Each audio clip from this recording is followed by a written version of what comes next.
ESPN welcomes you to the following presentation of the Southeastern Conference. Welcome to college football on ABC, presented by PlayStation 5. A spectacular day for football in the Music City. There are some Gator fans here as well.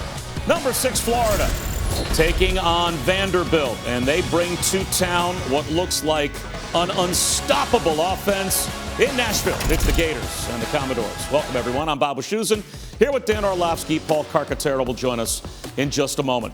There is a short list of teams in college football that look like they could be in the college football playoff, maybe win the national championship, and also have a Heisman winner on their hands. Florida is very much on that short list. Yeah, we had them last week coming off the heels of their big win against Arkansas. Florida looks like this team right now that's just on this collision course with Alabama. Their best team in probably 10 years, and it's because of their offense. They're the most dynamic, and because of the talent, the most difficult offense in America to match up with, and they're led by their big-time quarterback, Kyle Trask. Yeah, Kyle Trask, to this point in the season, is putting up numbers that are every bit as good, if not better, than the players that have just won the Heisman recently. And there's a little caveat, though. Those guys didn't do it against only SEC competition.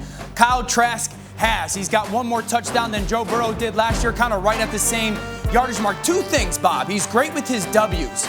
Man coverage, he understands who he needs to attack, and then zone coverage, where he needs to go with the football. And then there's no distraction. He's got this incredible finite focus for that 3-hour, 30-minute window on game day. He's going to have another surge towards the top of that Heisman list this afternoon. The Gators have a freight train of an offense. They'll try and keep it on the tracks against Vanderbilt when we come back after this message and a word from our ABC stations. This is ESPN on ABC, brought to you in part by Samsung QLED TV, the official TV of ESPN College Football. Welcome back to the SEC on ESPN. At Vanderbilt, Dan Mullen taking on Derek Mason. Derek Mason is building a culture at Vanderbilt and has been trying for some time, Dan, to get to the point where he can marry the talent that he knows he has in his area with what he thinks Vanderbilt can become as a program. I'm a really big fan of Derek Mason's. They're not having the year that they want to this year, but he continues to push the message of it's not that Vanderbilt can't, it's that Vandy can, and they just need to continue to believe in that as players and coaches alike.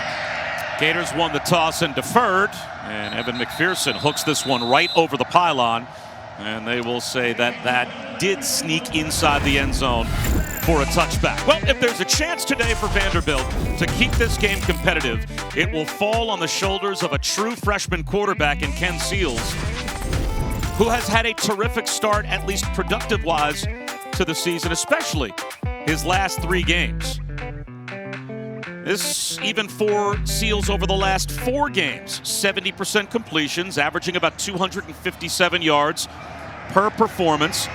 The 3rd freshman quarterback at Vanderbilt with already 1,000 passing yards. And the first since Jay Cutler back in 2002. And they'll run it on first down here with a JV on Marlowe, who makes his return after a 4-game absence because of suspension as well. So there's some young talent on this offense that they think they can build around. Yeah, and it really starts with the man you were just talking about, Kenny Seals.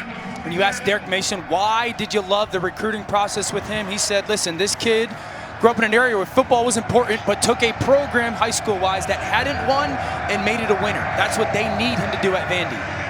He'll go play action here on 2nd down and 8. Sings one for a first down. Then Bresnahan, the tight end, is able to get it out to the 45-yard line of Vanderbilt. And that's really what he does best. Creative, instinctual, second reaction plays on the run. Screen out to the bubble. That's caught by Cam Johnson. Breaks a tackle. And picks up 9 yards before he's finally driven back by Ventrell Miller. So a good start in rhythm early for Vanderbilt's offense. And the tempo helps them there. They get that broken play completion of Bresnahan. They get up to the line of scrimmage, send 3 receivers all the way to the sidelines. Florida can't match up or get their personnel over there. Little RPO, kick it out to the sideline, big gain. Marlowe short of the first down.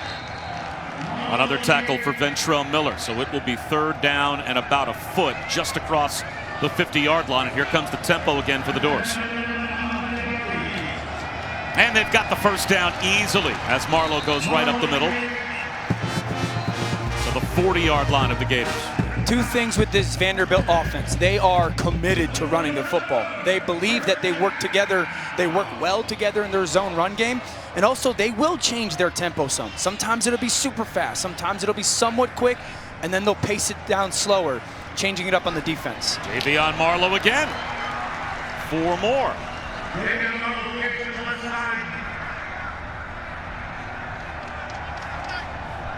Marlowe had been out of the lineup the last 4 games for a violation of team rules. Makes his return today.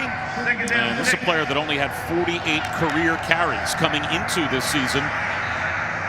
He's already at 37 carries this year. 4-man rush. Seals beats it. That's another first down. The ball pops out. And recovering is Amir Abdur-Rahman. That's good for a first down.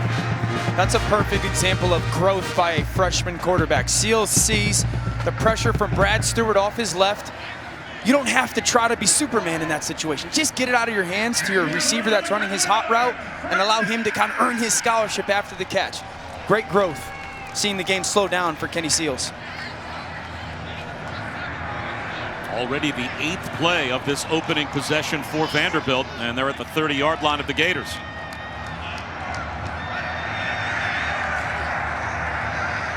There's a slant, and it is wide open. Boy, the rhythm of this offense looking very effective. Logan Kyle, another true freshman, is able to make a catch. Check that, Chris Pierce, and it is another first down into the red zone.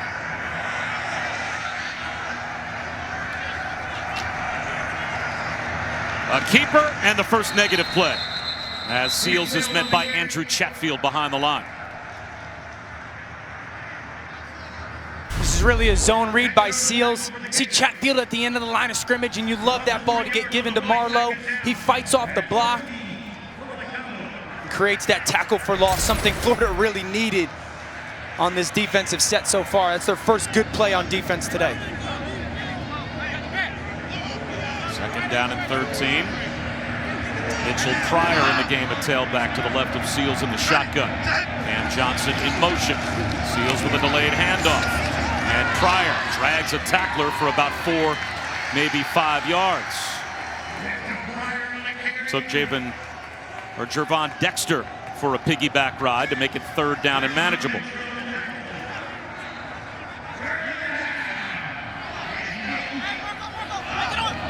Big 3rd down in the red zone for Vanderbilt, and it might be a free play. Brenton Cox jumped off sides. That gives an end zone shot to Ken Seals, and he's got a touchdown to Chris Pierce. What a start for Vanderbilt. Boy,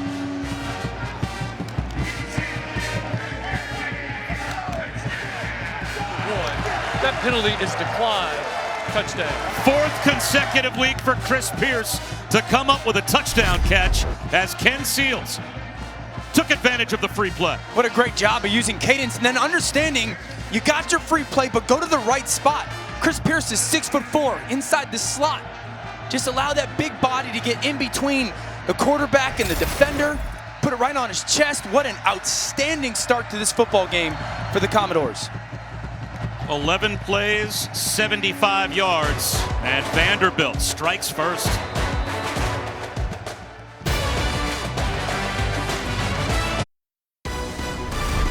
College football on ABC is presented by PlayStation 5. Play has no limits. And in part by Duluth Trading Company. Tough, ingenious workwear designed and tested by tradesmen. Oh, Hattie B's is some good stuff in the Music City. Paul Carcaterra, by the way, our reporter on the scene at Vanderbilt, I believe partook of the hot, and I believe paid for it, which apparently is an upset in terms of his history on the road. Bad decisions. Yeah. Kadarius Toney gets dragged down before reaching the 25-yard line. Well, Vanderbilt's on the board. They've got 7 points. They're going to need a lot more than that, you would think, to counteract what Kyle Trask has been this season. His dream school was A&M.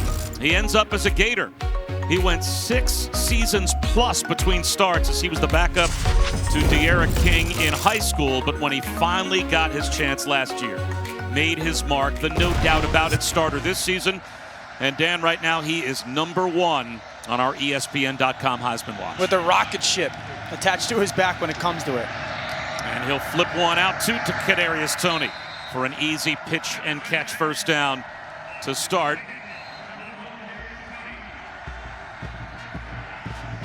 6 consecutive games with at least 4 touchdown passes. No quarterback in the history of the SEC has done that, and he just keeps on adding to that record as he had 6 touchdown passes last week in the win against Arkansas. Off play action, he's well protected here. And he's got Toney again. Back-to-back first down catches for Kadarius Toney. And that play is probably a perfect example of what he's doing so well. You saw the little play action fake. He stares to his left. The defenders flow that way. And he's like, okay, well, if you guys are going that way, that means no one else is over back to my right. Comes back and finds that completion right over the middle. Just a great understanding of the defense. And I said this before the game, where in the zone defense are you weak? Let me attack it. Damian Pierce, his first carry. And he'll grind out 3, maybe 4 yards, still on his feet before he's finally driven back. Dayo Odangbo tried to rip the ball out, couldn't, and then joined in the gang tackle. And that is the impact player. Huge. Defensively for Vanderbilt. He has to have himself a day. He's probably one of the best run-defending SEC defensive linemen. You know, they move him in so different spots. Sometimes on the outside, use speed. Sometimes on the inside over a guard, go power. Sometimes over the center to win one-on-one in a pass rush situation. He's a big-time player for them. Trask, again off play action. And that one just a shade behind Jacob Copeland. He couldn't haul it in. And now it's 3rd down and 7. And that's really on Copeland. That's a good throw by Kyle Trask. As a receiver, you really, when those balls are kind of at your face mask level, you always teach the receivers, don't let the ball get past your eyes. And he had his hands behind his head. That's why that drop kind of happens. Now, 3rd down for Florida's offense is so much about pre-snap information. They're going to move guys all around. Grimes, Copeland shorter to see what the matchup is. And this is what Kyle Trask is doing. Fixing his protection, telling his back who he's got, and then what one-on-one does he love the most. Only a 3-man rush. Vanderbilt plays coverage, and Trask makes them pay. This time it's on time to Copeland for a first down. First of all, you see the cut split by Copeland, right? He's just on the right side of your screen. That creates space to the sideline. That defender can't get out and underneath that throw because of all that distance he's got to travel, and just the touch. You don't have to fire every football, Kyle Trask. The touch for Copeland to win. That's a great job pre-snap and Trask managing and then executing post-snap.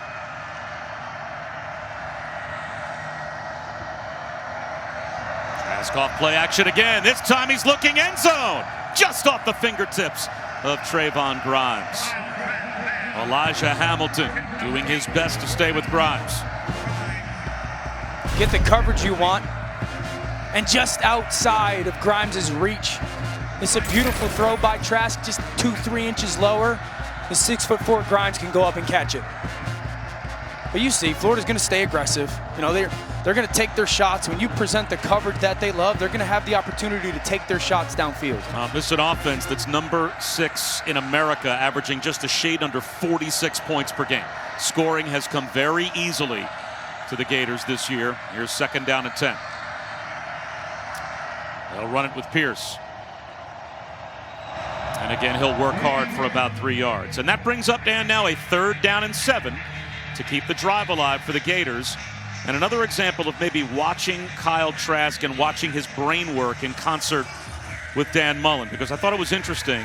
All the quarterbacks we've watched this year, Trask seemed particularly impressive to you in terms of gaining pre-snap information. Yeah, I called him the best recon college quarterback, right? So he gets to the line of scrimmage, and it's all about trying to find out where you are and who he loves in that matchup or what the coverage is going to be. Here comes the blitz. He floats it to a wide-open Kadarius Toney as a Vanderbilt defender stumbled, and it is a walk-in touchdown for the Gators.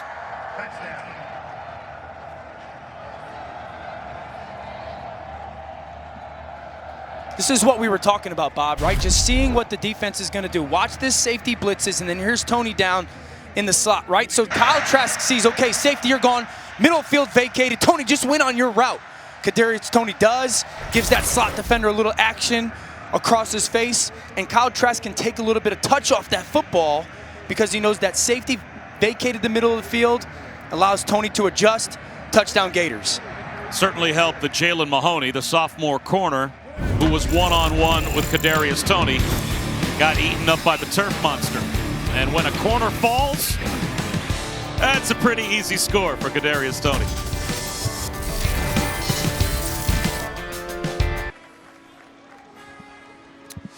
Well, you can never question the dedication and love Ken Seals' parents, Robert and Karina, have for their son, the freshman quarterback. Every single home game, there haven't been fans in the stands. They've been staying in that Marriott right across the street from the stadium, and they've supported their son. They put up some signs and cheered for the quarterback from afar. But today, it's different. Mom and Dad, they're back in Texas, and for the first time, families actually allowed in the stadium. And Ken's grandparents, Ed and Jane Carilla, are here. Saw them pregame.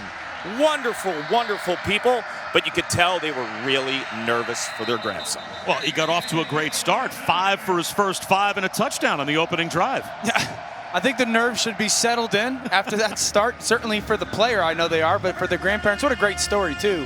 What a great moment for them to come kind of watch their true freshman grandson lead an opening touchdown drive against the top 6 team in the country. I'd say this about Ken Seals. When you talk to Derek Mason about him and Todd Fitch, their offensive coordinator, you go, what do you love about him the most? And they just rave about his competitiveness. Not combativeness with his team, but just the competitiveness to constantly push everyone that's around him. A slant that has worked so far. This one to Cam Johnson for about 8 yards. Back to the touchdown. I love the design. They put their big receiver, Chris Pierce, in the slot, tight end outside, and that causes some confusion from Florida. Watch these defenders. No one's inside leverage. Both guys are outside leverage. That's not how it's designed to be, and that allows that free play, kind of easy access touchdown for Vanderbilt. Poor communication defensively from Florida. Marlowe. About 2 yards shy of the first down. Another stop for Ventrell Miller. And here's why that mattered. But back to that touchdown. Someone's got to be inside. Someone's got to be outside. Someone's got to be high. Someone's got to be low. There's always rules.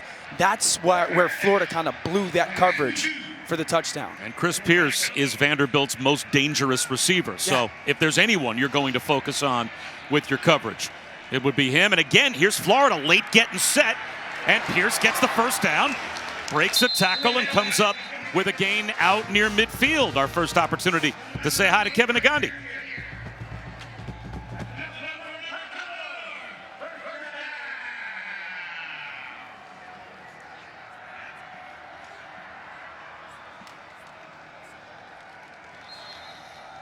It's 7-7 here, and another 5-yard gain for Marlowe up the middle. And boy, Dan, watching this Florida defense, they are late getting their eyes set and their cleats in the ground. They are running back and forth. They are off balance by this Vanderbilt pace so far. Part of it, Bob, is some of the subbing that's going on. They're bringing people onto the field, running people off the field, but they're coming from one sideline, really having to run all the way to the other. So there's got to be a kind of a better community between the coaching and the players. Seals, play action fake, high throw, intended for Pierce. It'll bring up 3rd down and 5. Marco Wilson was right on the hip of Chris Pierce. You know, 3rd and 5. You know, Vanderbilt's run the ball relatively well. You know, Florida wants to pressure. Don't be surprised if you try to hit a run here for Vandy. That last incompletion was the first for Seals. He'll loft one down the sideline, and that's broken up as Sean Davis with a flag down got over and knocked it away from Abdur Rahman. Let's check the marker. Got him off sides again with some cadence on 3rd down. Obviously, that's Vanderbilt's plan, it looks like, is to use cadence on 3rd down against this aggressive Florida front. Offside on the defense, number 1 and number 17. 5-yard penalty from the previous spot. The yardage will result in a first down. So it's a first down by penalty for Vanderbilt. See both those defensive ends jump, really hearing the voice of the quarterback. This is a good job by Sean Davis getting over the top. This is something that might play into the game because no crowd really again. You know, defenses are so tied into hearing the quarterback when they're usually not going to, creating some offsides. Mitchell Pryor, 6 yards up the middle. Keep in mind, Keon Henry Brooks with a rib cage injury. He's the leading rusher so far this season for Vanderbilt. Last week knocked out in the 4th quarter against Kentucky. So Vanderbilt's offense going with the backups by committee in place of Henry Brooks. The 4th leading rusher in the SEC that Vanderbilt is without today. Here's Pryor again. Breaks a tackle. He's got a first down. And talking about those backs, Bob, you know, Henry Brooks had such a good tempo when it comes to this run game for Vanderbilt. They're a zone run team.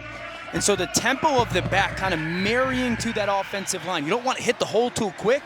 You don't want to make your cut in the backfield. That ruins the zone run game. So the tempo of those younger backs, Marlowe, Griffin, and Pryor, with this run game is going to be paramount for Vanderbilt's success today. Again jumping in the neutral zone, the Gators. It's a shot play down the sideline, 50-50 ball, and it looks like it will be another first down for Vanderbilt. That's Will Shepherd, a true freshman, that wins the battle and takes it away from Marco Wilson. Okay, big Shep. Watch Shep climb the ladder and just look at him out jump Marco Wilson and rip that ball away. Kind of goes over the top like a basketball play. 1st and 10 from the 11. A handoff to Mitchell Pryor, and he's inside the 10-yard line. It'll be 2nd down and 8 from the 9. Well, Mike Wright is a wildcat quarterback that sometimes comes in the red zone. He's a dual threat, short yardage run type player, and he will now take over. They have a package of plays for Mike Wright. Here's one of them. And they love putting him on the perimeter. If it's going to be a throw, they're going to get him on the edge and give him that dual threat opportunity. Full zone read. They'll simply hand it off to Marlowe. And Marlowe will pick up 2 or 3 more. Now a big play for Vanderbilt. They get down just shy of the 5-yard line, facing 3rd down and about 4.5. And this is really when you want to use Mike Wright's athleticism. You got to give him the opportunity to be a runner down here and put some conflict on this Florida defense. You're probably going to get man-to-man coverage. Can you create some kind of rub or a pick, defenders running side to side? Wright still looking over. Plenty of time on the play clock. About 8 seconds to get it off.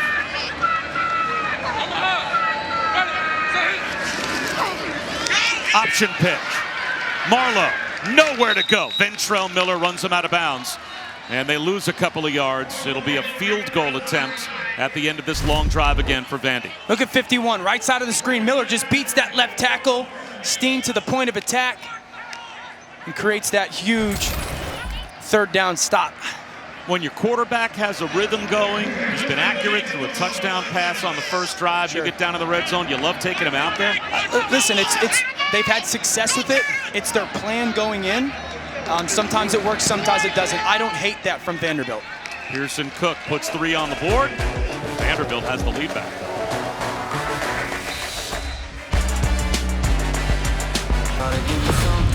Something to believe.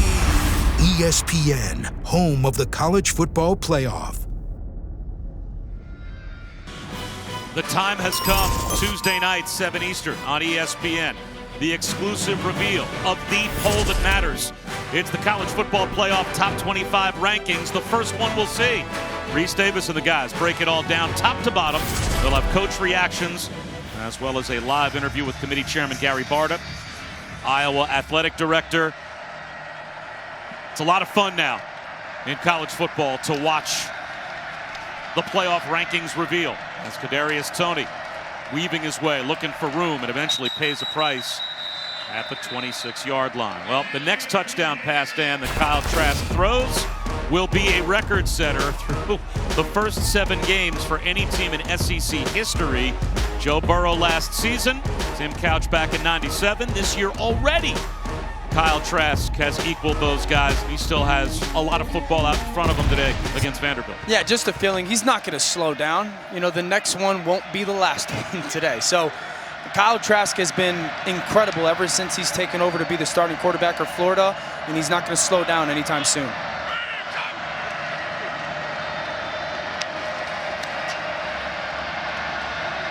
Check down to the sideline here for about 4 yards to Naquan Wright. What makes them such a difficult matchup as an entire offense? Yeah, I mean, they remind me so much of the NFL's Kansas City Chiefs.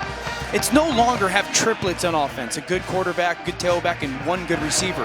You've got to have 5, 6, 7 guys, because teams defensively can match up at some point, but when you force a defense to stop your 5th or 6th really good receiver, that's when you become unstoppable. So you've got Kadarius Toney and Kyle Pitts, who isn't playing today, and Trevon Grimes and Jacob Copeland and Shorter, and then Pierce, Davis, and Wright at tailback. You're talking 7 or 8 guys on offense. At some point defensively, you run out of really good players that can play coverage. And that's why it's always about, for Florida, finding the way and the who to attack. What way are they going to attack that guy on the defense? And it's the same with the Chiefs. You just don't match up. And they've got a mental advantage at quarterback too. For sure. He's picking out those mismatches pre-snap and identifying what he wants to do here on 3rd down and 4. Trask spins out of pressure, floats one up the seam, 1st down. Xavier Henderson, the true freshman, with a 3rd down conversion out to about the 48-yard line. This is really operating space, right? Nothing in the pocket, spin out, keep your eyes downfield, but that ball has to have a little touch on it to Henderson. So often in those moments, quarterbacks will just panic. They'll run into a sack versus that 3-man rush. He doesn't. He realizes the right end collapses down, spins out, and then finds someone in that soft spot and just make that throw that's needed in the moment. 16 yards on 3rd down and 4 as we approach the end of the 1st quarter.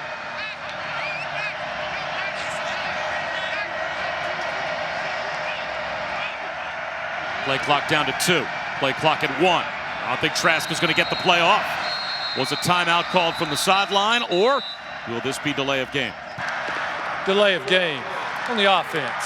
5-yard penalty. It remains 1st down. So Dan Mullen didn't get a timeout called before the flag came out, but all that means is it's 5 more yards of real estate for maybe Florida to pile on, and boy, have they piled up yards and points this season. I mean, listen, to be a really good unit, whether it's offensively or defensively, you got to have a great scheme. Dan Mullen has a great scheme that's predicated upon matchups. You got to have really, really good players. They've got that. And then the person calling the scheme, got to be a great play caller. Florida has all 3. Naquan Wright. And he picks up 4. That should take us to the end of the 1st quarter. It'll be 2nd down and 11 for the Gators, it looks like, to open up the 2nd quarter. But the last time Vanderbilt had a lead at any point of the season before today was back in the opener against Texas A&M. And here they are taking an end of 1st quarter lead at home against the number 6 team in the country. They came to play today. It started on their 1st drive, and it's continued. Vanderbilt's here. Florida's hesitant. And we'll come back after these messages and a word from our ABC stations. Determination and perseverance for Kyle Trask has led him to this point. He was a freshman quarterback in Texas at Vanderbilt High School, but then De'Ara King took over. Why not? De'Ara King was an automatic high school starter, and then, of course, he followed the same recruiting class as Felipe Franks to Gainesville. Last season, when Franks went down with an ankle injury 3 games in, Trask took over, and he has now taken this mantle and run with it, Dan Orlovsky, as he is putting up record-setting numbers. But it took him the better part of 6+ seasons to go from being a high school starter to a college starter. He's taking advantage of his opportunity. Perfect example, preparation meets opportunity. 4-man rush on 2nd down and 11, and that one is dropped. So it will be 3rd down and 11 as Keon Zipper dropped it, Clark. You know, there was a time this week when I spoke to Kyle Trask. He said the word that always resonated throughout that process was belief. He believed. his coaches believed, his parents believed, and his high school coach, Kirk Martin, made sure that every single college that was seeing D'Eriq King watched Kyle Trask throw the ball. And Kirk Martin also made a funny joke. One day, they'll make a 30 for 30 on Kyle Trask, and he'll be the guy that was like who cut Michael Jordan. Well, he cut him for a pretty good player. As D'Eriq King was a record-setting high school quarterback. Trask on 3rd down and 11. Runs into his own man as it looked like he had just done enough to avoid the sack, but Gene DeLance, the right tackle, ends up bumping into Trask, knocking him down, and Florida will punt after we check in with Kevin.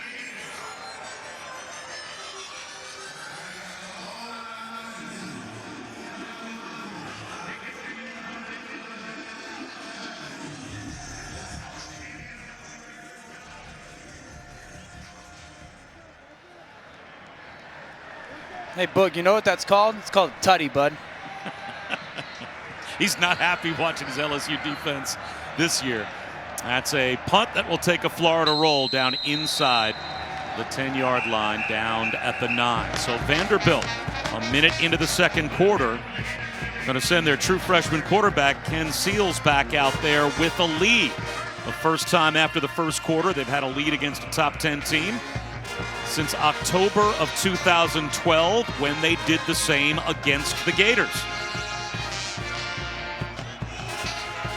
This is a series, to say that it has been dominated by Florida would be an all-time understatement. In the last 29 meetings, Florida has won 28. And it's no gain on first down on the dive up the middle by Mitchell Pryor. It's a good squeeze by Bogle off the edge on that run. This is where Florida needs to get to, right? Like forcing these second and longers. But I'll say this, it's got to be better communication from them defensively. Too many moving parts not getting set. They got to have more urgency on defense pre-snap to get where they need to be. Fire again. Now it's going to be 3rd down and 9. What a start to the game for Ventrell Miller. We have called his name a lot. 3rd and 9 coming for Vanderbilt. This is where they've hurt themselves. You see the bodies running on the field and off the field. You got to be ready for cadence right now if you're Florida defensively. Barely ready as Seals drops to throw. Rifles one to the first down line to gain. It's caught by Cam Johnson, and it looked like forward progress got him enough for the first down. It did, to the 21-yard line. It's an outstanding job by Johnson at getting his depth.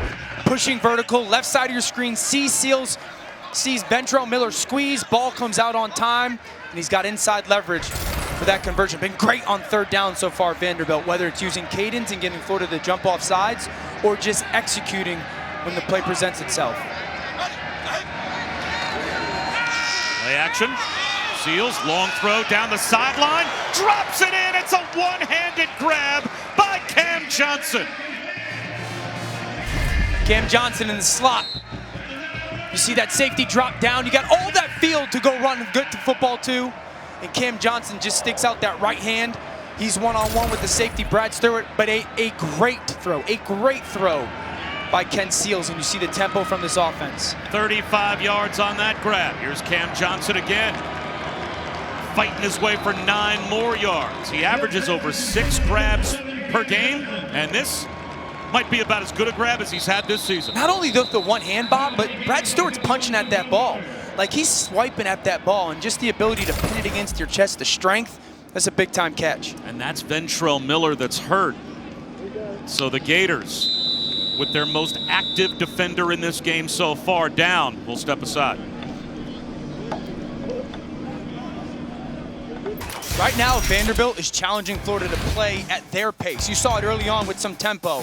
Getting trips up to the top. Florida having some communication problems. Kick it out to Cam Johnson. Go make a play for us. Broken tackle. How about again? We're going to put the slot down, but you have to play at the urgency that we are. Chris Pierce, now you got to go make the play. We helped you pre-snap. You got to go do something with it after you get the ball in the hands. Right now, Vandy's forcing Florida to play at the tempo that they want, the urgency that they want, and Florida's just not matching it defensively. Derek Mason told us, philosophically, we are attacking this team when we talked to him this week. 2nd down and 1. And And that is thrown away with a flag down. So we'll have to check the marker. But again, Derek Mason said, I told our quarterback, specifically Ken Seals, don't play with fear. It's a formation penalty against Vanderbilt. Illegal formation on the offense. More than 4 in the backfield. 5-yard penalty. Replay, second down. And Vanderbilt is following through and trying to attack and play without fear. And look, it's not a program that is rich in history, as you can see, with big upsets. But to have this lead early in the second quarter is eye-opening. Two things, talking to Derek Mason this week. He said, we're playing for the 1%. 99% chance we don't win the game, but play for the 1%. And then also he said, Florida's tape isn't without flaw. And he made sure his kids believed that this week. So far, it looks like they do. Good tackle by Diabate after a gain of a yard for Marlowe. So now it's 3rd down and 5. And he's right. We had the Florida game last week. You know, there were some big shots over the top. This play blown dead before it even gets started, as it looked like Vanderbilt was snapping the ball before they had gotten back on side. I don't think I've ever seen that before. Ken Seals snapped the ball. All 11 players were not set for 1 second. Therefore, false start on the offense. 5-yard penalty. Still 3rd down. He's got a player 5 or 6 yards offside when he's ready to take the snap. What happens is Vanderbilt doesn't sub. Vanderbilt never subbed. Florida's got guys running off the field, so the official gets away from the ball because that's the rule. That's how it should happen. And Vanderbilt was thinking, oh, we're good. We're going to steal a play. They got to wait till everyone gets back on their side of the line of scrimmage. Chris Pierce wasn't even close. There's a one-handed attempt by Pierce on 3rd down and 10. And that one is knocked away. Marco Wilson helped to knock that one down, so now it will be 4th down. That ball is just high and hot to Pierce. Marco Wilson bats it away. And you see the energy, some of that energy that's needed for that defense right now for the Gators. I think you punt the ball if you're Vanderbilt here. You did a nice job of kind of moving the ball almost the length of the field, chewing up some clock and chewing up some yardage. Punt it deep, hopefully pin inside the 10-yard line, force Florida to go 90+. Harrison Smith is going to try and at least change field position here. Kadarius Toney deep, end over end kick. Toney will let it float out of bounds. And that is not going to change field position, I don't think, for Vanderbilt as much as they had hoped. Step aside, just a moment.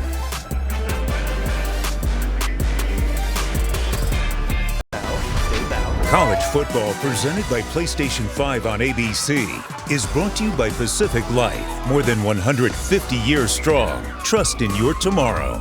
And the National Highway Traffic Safety Administration. There's no such thing as a good excuse for not buckling up. Click it or ticket.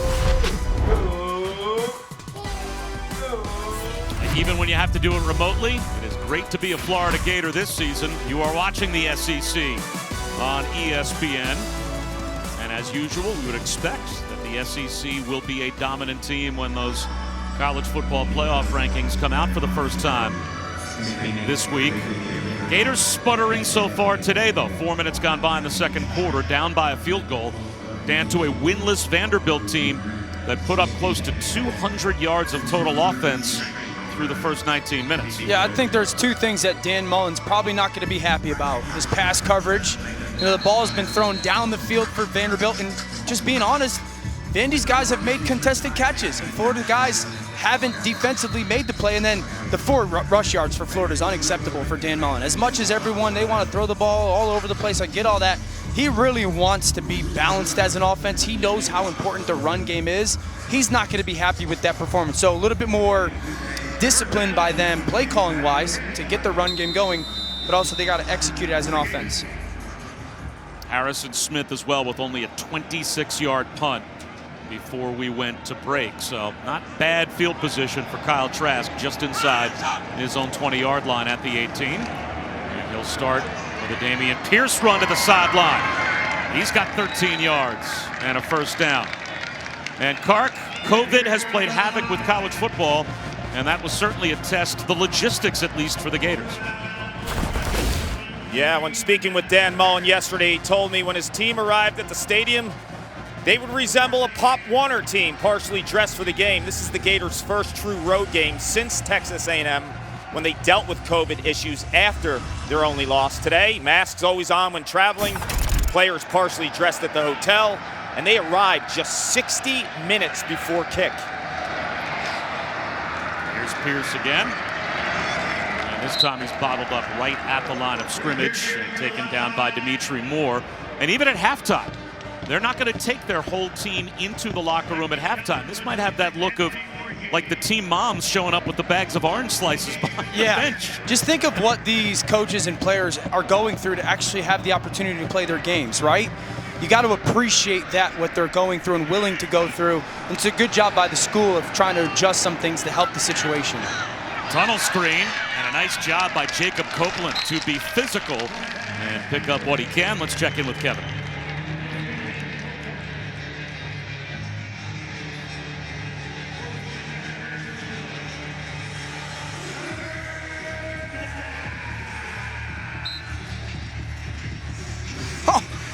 Wow, both you guys. I expected from Matt Berry, not two esteemed gentlemen like Booger McFarland and Nagandi. Nagandi, what would you know about throwing a deep ball? First of all, and Booger, slow down.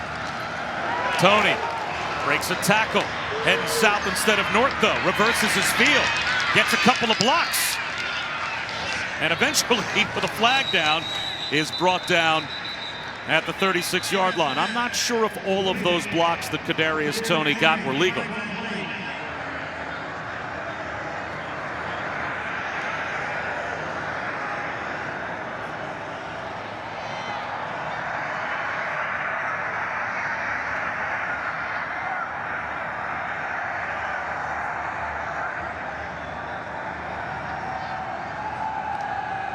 There is no foul on the play.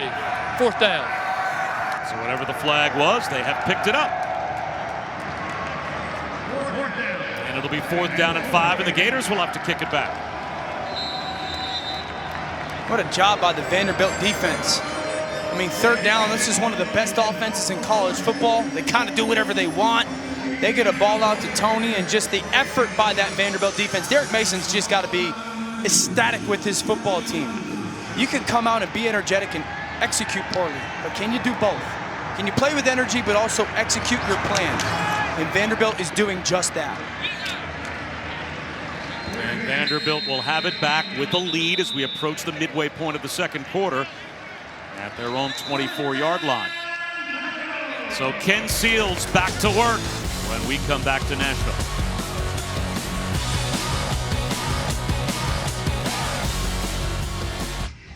You're watching college football on ABC, presented by PlayStation 5.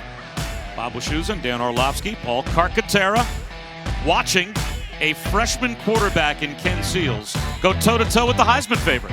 Think of his mindset, right? Like, I'm playing against the guy who's the Heisman favorite. No one's talking about me, and this is an opportunity on national television to show everybody how good I am, and he's performing so far. Out of the pocket here, and makes a good decision to throw it away. I did this once in the pros.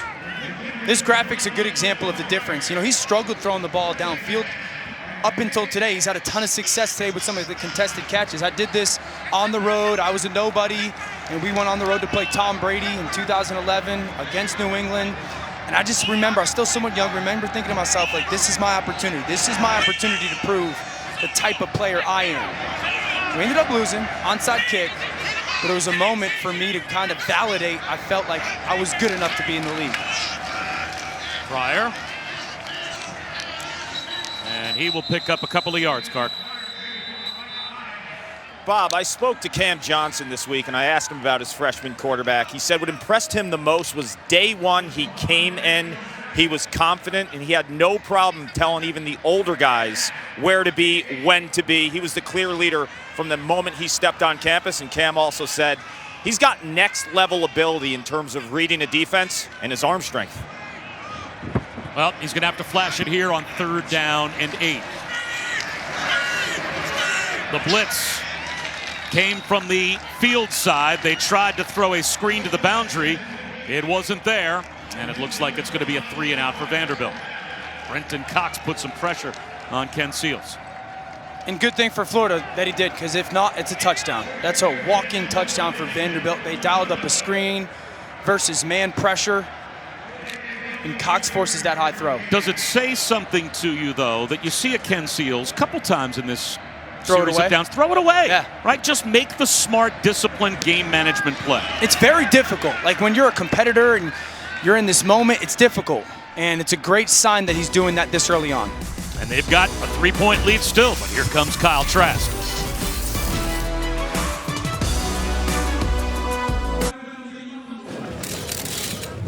We are back with our Aflac trivia question. Kyle Trask, 28 touchdown passes in his first 6 games this season. Who holds the FBS record for most touchdown passes in his team's first 7 games?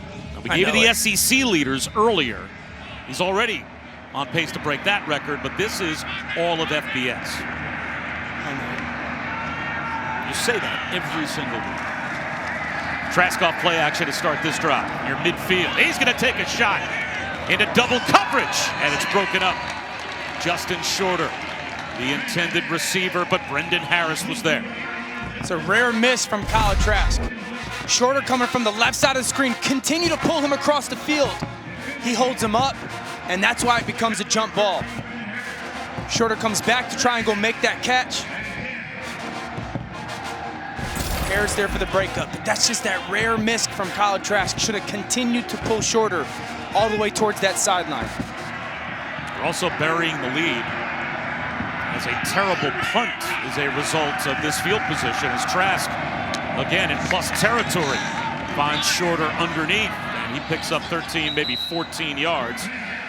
And he gets tied up with Alan George as he gets bumped out of bounds, but Harrison Smith with a couple of punts, one where he couldn't pin Florida deep inside their own 10-yard line, and this last punt, only a 20-yard punt that gives Florida plus territory to begin this drive, and now they'll bring in Emory Jones, his package of plays.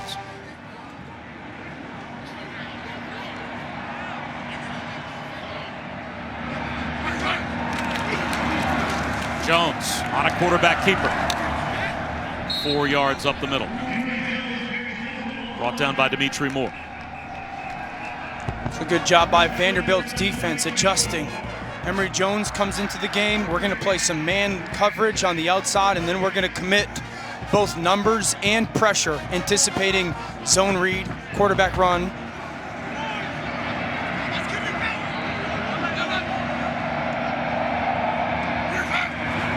Emory Jones with pressure coming off the edge. Heads the opposite direction, and he's 2 yards shy of a first down. So a third down coming up for the Gators after we find out now what Kevin and Booger have to say about Dan Orlovsky.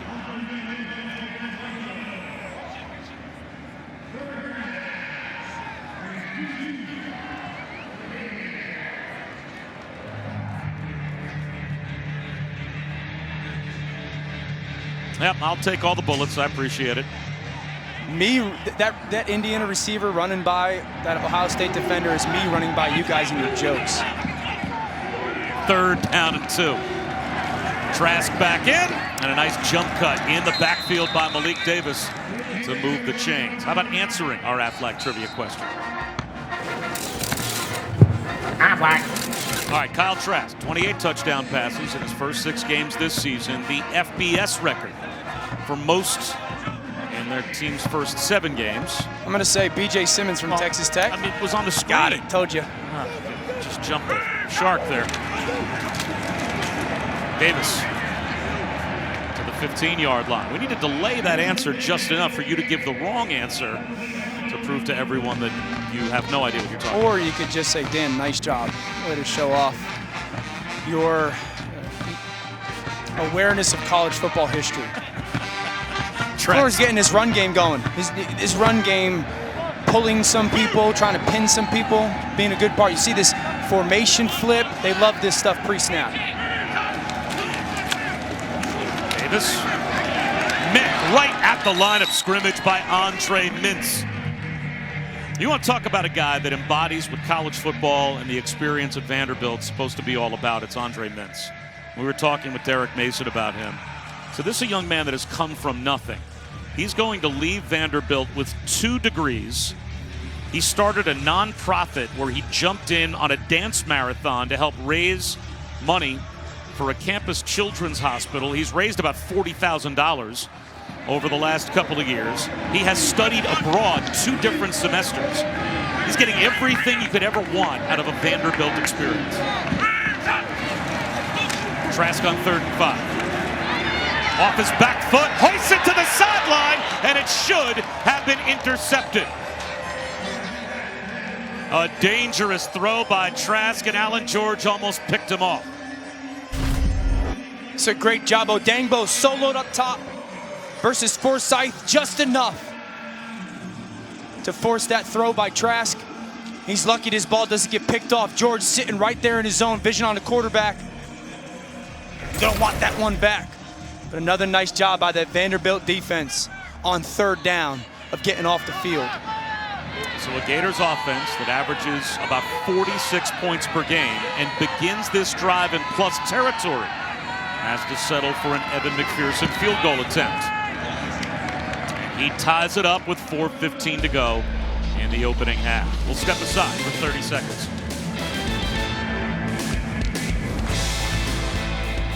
Taco Bell's Nachos Party Pack. Delicious nachos topped with all your favorites. Only at Taco Bell. We just can't wait for student sections to look like again what student sections and college football stadiums are supposed to look like. Florida and Vanderbilt tied at 10. 4 minutes and 12 seconds to go. In the opening half, Bob Wischusen alongside Dan Orlovsky with Paul Carcaterra along with us as well.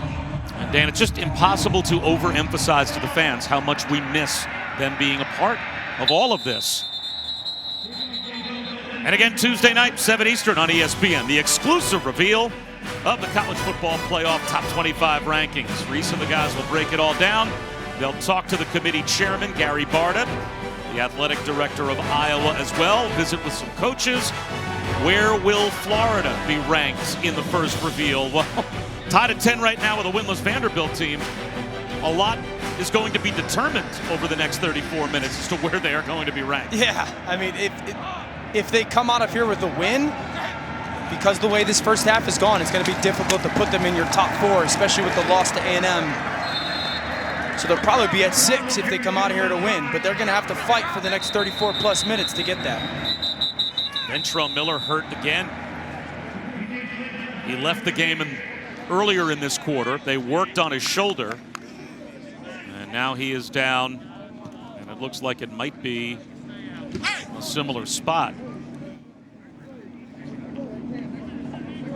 Let's take a look at our all-state playoff predictor. It's almost time for the college football playoff rankings release. Again, Tuesday on ESPN, we'll have the first top 25. But, Dan, how about your predictions for the college football playoff rankings? Well, Bama's got to be 1. Notre Dame, because they beat Clemson, should be at 2. Ohio State's in a ball game today right now. And then I think Clemson, because of that loss without Trevor Lawrence, stays in the top 4. And the only reason A&M is in front of Florida is because, obviously, A&M beat them. But Florida's got to win today to stay there. And I think if Florida wins today, A&M, I believe their game has been canceled this weekend. If Florida wins today, they're going to be at 6. I don't imagine the committee putting them at 5 because of that head-to-head loss. After the injury timeout, Seals back to work. Incomplete. Flag out. Marco Wilson is going to get called for interfering with Abdur Rahman.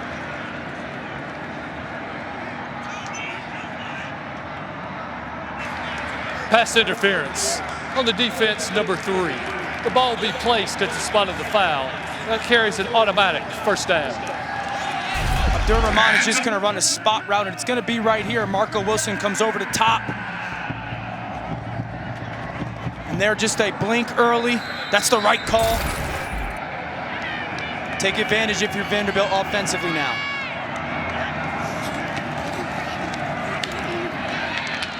Down goes Seals. Brenton Cox gets the sack with 3.5 minutes to go before halftime. And Cox is the guy that you want to get as many one-on-one pass rush mashups as you can. Right side of your screen, he's one-on-one versus a true freshman. I would not do that if I was Vanderbilt's coaches. I'm always going to send it back there. I'm always going to send some kind of help. Cox is a premier pass rusher. And if you're Vanderbilt right now, 2nd and 16, you got to work some of this clock. You don't want to give the ball back to Florida with much time on the clock. Now they shift the protection that way as Seals puts Marlowe to his right and then hands it to him. And Marlowe makes it 3rd down and manageable. Let's check in with Paul Carcaterra. You know, Dan, when you were breaking down tape this week, I know you love Brenton Cox, probably their best player on defense, but their unquestioned leader, according to Todd Grantham, is Ventrell Miller, who has that right shoulder issue. Heard it earlier in the game, came back, was playing hurt. Trainer's working on it again. He's their leading tackle, heart and soul. The defense. Well, their defense just got a 3rd down stop with him in the injury tent with 2:42 to go in a 10-10 tie. It will be a punt for Vanderbilt. And if I'm Vanderbilt offensively and their offensive coordinator, Todd Fitch, next time I get the ball for Ken Seals, I'm going, let's work somewhere else other than Marco Wilson. You know, he has not given up a completion so far today. You got the PI against him, but like he's all over our receivers. Let's work somewhere else other than the left side of my offense. They need a better punt out of Harrison Smith this time. And it looks like they got it. Again, this is up against the sideline, but that is a better change of field position at the 15-yard line for Vanderbilt from Harrison Smith. Well, kick off your Week 11 NFL Sunday tomorrow morning, 10 a.m. Eastern. The Countdown Crew on ESPN and the ESPN app. And then Monday Night Football. We'll have a great matchup this week. 6-3 against 7-3. It's Aaron Donald and the Rams against Tom Brady and the Bucs. Coverage begins with Monday Night Countdown at 6 Eastern. And somewhere in the midst of this resume lurks that pressure-packed win for Tom Brady as he outlasted Dan Orlovsky. Yeah. I'm sure. Just at 43 years old to put up the numbers he's put up so far this season. How stunned are you he's been that I'm not good? shocked at all, man. I'm not shocked at all. I think if you keep him clean, which their offensive line does a good job of, he's the most accurate quarterback in football still. And the arm is still plenty strong enough. So I'm not surprised by the performance. They got a super talented team as well. Trask finds a soft spot in the zone. And Jacob Copeland is out of bounds with a 1st down out to the 32-yard line. And that's another example of a part of Trask's game that is so underappreciated. Just that subtle pocket movement, push off that right leg, get to my left, square up my shoulders, and again, make that little touch throw over defenders in soft spots of zones. It's a gain of 17. All the time in the world for the Gators. 2 minutes to go here in the first half, and they have all 3 timeouts. They'll run it here with Naquan Wright, and he'll get brought down behind the line. Another good job by that defensive front for Vanderbilt. Anthony Orji and Andre Mintz both were in to force Naquan Wright back. But that play's made by that guy right there, 10, Odangbo. Put him on the center's head. He beats him across, forces that TFL. 3-man rush, so Trask with time to throw, squeezes it in to Jacob Copeland right at the line to gain, and that is good for a 1st down. Coming up, the Capital One halftime report. Kevin Negandhi, Mark Sanchez, and Booger McFarland are standing by. The scores, the highlights, and I'm sure a continued roast of Dan Orlovsky. That was a beautiful job by Kyle Trask, seeing that cover 2 corner. Just took his hand off the ball with kind of a subtle pump fake and get that ball over for the completion in that soft spot of that zone. Like if you're Florida right now, I got plenty of time. I got 90 seconds left, 3 timeouts. Let's just continue to march this ball down the field. Don't have to force anything, get your completions. This time a 5-man rush. The protection is there, and it's another accurate throw to the sideline. Justin Shorter's got 9 yards. 1, 2, 3, ball out on time, throw it to a spot on the sideline. Shorter does a great job.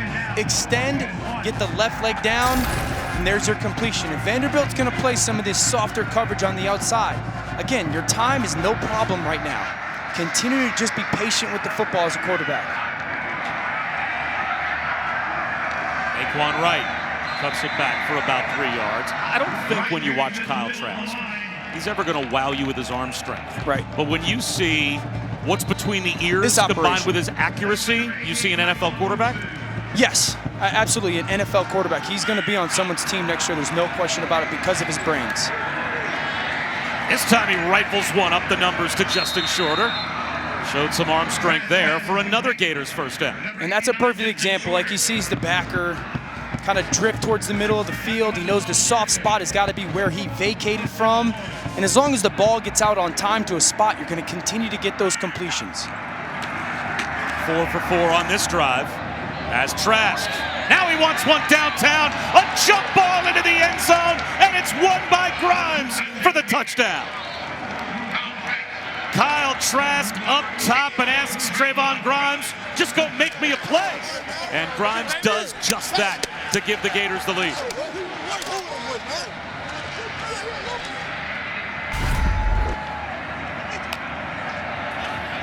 What a great job by Grimes. Does he Find the finish ladder. this all That the play way is under review. through the contact of the ground? That's the question. And they are going to review.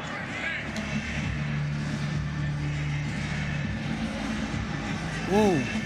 That looks like it might be incomplete. Right? Doesn't it look like it hits the ground and moves and gets onto that right shoulder? Have to survive the ground and control it all the way through. And does that ball come loose when it hits the ground? Now, the ball can touch the ground. Right, can't move, right? If, in the opinion of the officials, you have complete control of it when it contacts the ground. The question is, do you no longer have control of it when it hits the ground? And that will be dicey for Trayvon Grimes. And that's the big thing. Does the ground help you control the ball or not, right? And we've got Matt Austin, longtime referee in the SEC, to maybe give his opinion. What are the biggest indicators, Matt, here that the replay booth and the officials will be looking for? Well, Bob, you and Dan nailed it. The ball can move, but so what you're looking for is lack of control.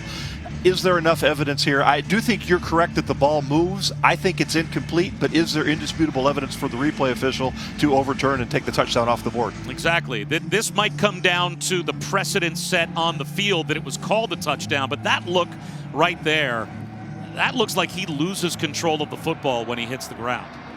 I agree. He's in the air with both hands on the ball. He hits, it does roll up near his shoulder like you pointed out before, so I think it's an incomplete pass. But again, when you've got the precedent set on the field, it's hard to of a overturn, touchdown, in my opinion. It is hard to overturn.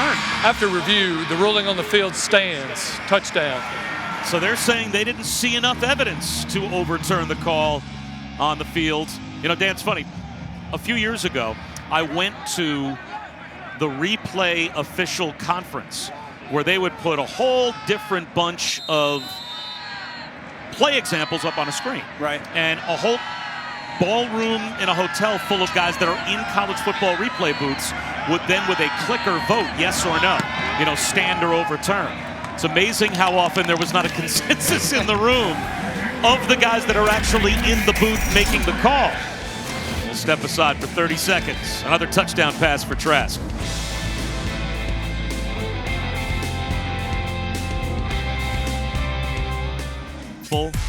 But the replay booth lets it stand. And it's now the most touchdown passes ever thrown by an SEC quarterback through 7 games to start a season. Kyle Trask with 30 touchdown passes through the Gators' first 7 games. That was a great job of the 2-minute drill as well, operating it and then taking your shot when it shows itself. Fair catch called for and made here by Cam Johnson, so it'll come out to the 25. All right, listen, this is Grimes up top, and he's going to run a go route. But this is part of this non-verbal kind of communication, quarterback to receiver. I want everyone to freeze it. All right, look at Grimes. Grimes knows. Look at, he's starting to throw up that left hand. I'm open. Give me a shot downfield. That left hand goes up. That tells Kyle Trask, let me let this ball go. That safety's tucked inside. Give him a jump ball. That's an outstanding job of Grimes realizing I got a free release. I'm gonna throw my hand up. Give me the opportunity. Trask seeing that and going, here, big fella, here's the jump ball. Go make the play. So now Ken Seals with all 3 of his timeouts. Incomplete for Pierce. Look at Trask, eyes downfield. He peeks left again, sees that hand go up from Grimes, and that's a 2-on-1 ball where your guy is just better. 6'4" frame, contested catch. The rip from Harris doesn't matter. That's a great example of that nonverbal, that trust from a quarterback to his receiver. Four-man rush. Seals rolling away out of the pocket. Off his back foot, throws it away. And now it will be 3rd down and 10. Now the Gators have all 3 of their timeouts. So it's not like Vanderbilt can just put the ball in the freezer here and go to the locker room. The quarterback was out of the box and the ball crossed the line of scrimmage. Therefore, there is no foul for intentional grounding. 3rd down. And I think Vandy's got to throw the ball here because the goal should be not to give the ball back to Florida. You run it, timeout's going to happen. They're going to get the ball back. You got to go try to convert here. Work the middle of the field. Work those slot receivers if you're Vanderbilt.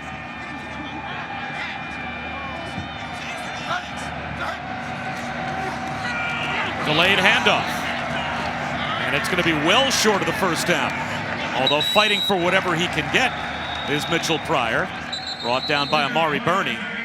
But that is, not surprisingly, an immediate timeout called from the sideline. Timeout. By Dan Mullen. Florida. Let's take a look at Trask's 1st half. Well, it started early. Just a great job of vision from left side of the field all the way to the right. Finds Tony. He gets all-out pressure. Ball comes out of his hands one-on-one. Kadarius Toney wins. This is an outstanding job. Hand off the ball. Get that corner to sit. Find Copeland on the sideline. And then the touchdown pass. 1-on-2 for Grimes. You go up and make the play. Finish the 2-minute drive. Give your receiver the chance to go make the play downfield. Big 1st half for Kyle Trask, and his team has needed it. He threw 4 touchdown passes in the 1st half last week against Arkansas. Threw 6 for the game, so he's got a couple here in the 1st half. And with 30 seconds and 2 timeouts, depending on what kind of field position Kadarius Toney gives the Gators, they may be looking to go up top again. Yeah, and right now you're talking to Kyle Trask going, okay, bottom line is where do we have to get for a kick? Right? What is the goal yardage-wise for us to have a field goal chance? And that's how they're going to kind of call their plays throughout that thought process. Toney up against the sideline, makes the 1st man miss and stays in bounds. And now he gets out to the 35-yard line. So now you've got 18 seconds, 2 timeouts. You're at the 35-yard line. And Dan Mullen told us, Evan McPherson, in terms of field goal range, it's kind of like one of those 3-point shooters. What's his range? In the gym. Yeah. That's his range. On Just grass. get him the ball on the court, and I think he can make it. They think he can make a 60-plus yard field goal. Yeah, so for Florida right now, the 2 things are no short completions. You're trying to get a chunk, a 10, 15-yard chunk here, and you're telling your guys, get as many yards as you can, but also you have to be quickly ready to call that timeout once the ball is dead. Trask steps up in the pocket and takes a sack. Only a 3-man rush, but it got home. And that may end the 1st half as Andre Mintz brings him down.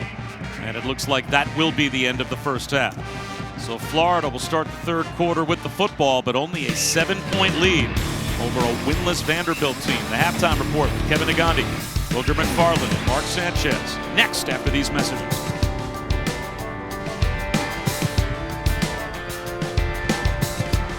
Welcome back to College Football on ABC, presented by PlayStation 5. And of course the SEC on ESPN.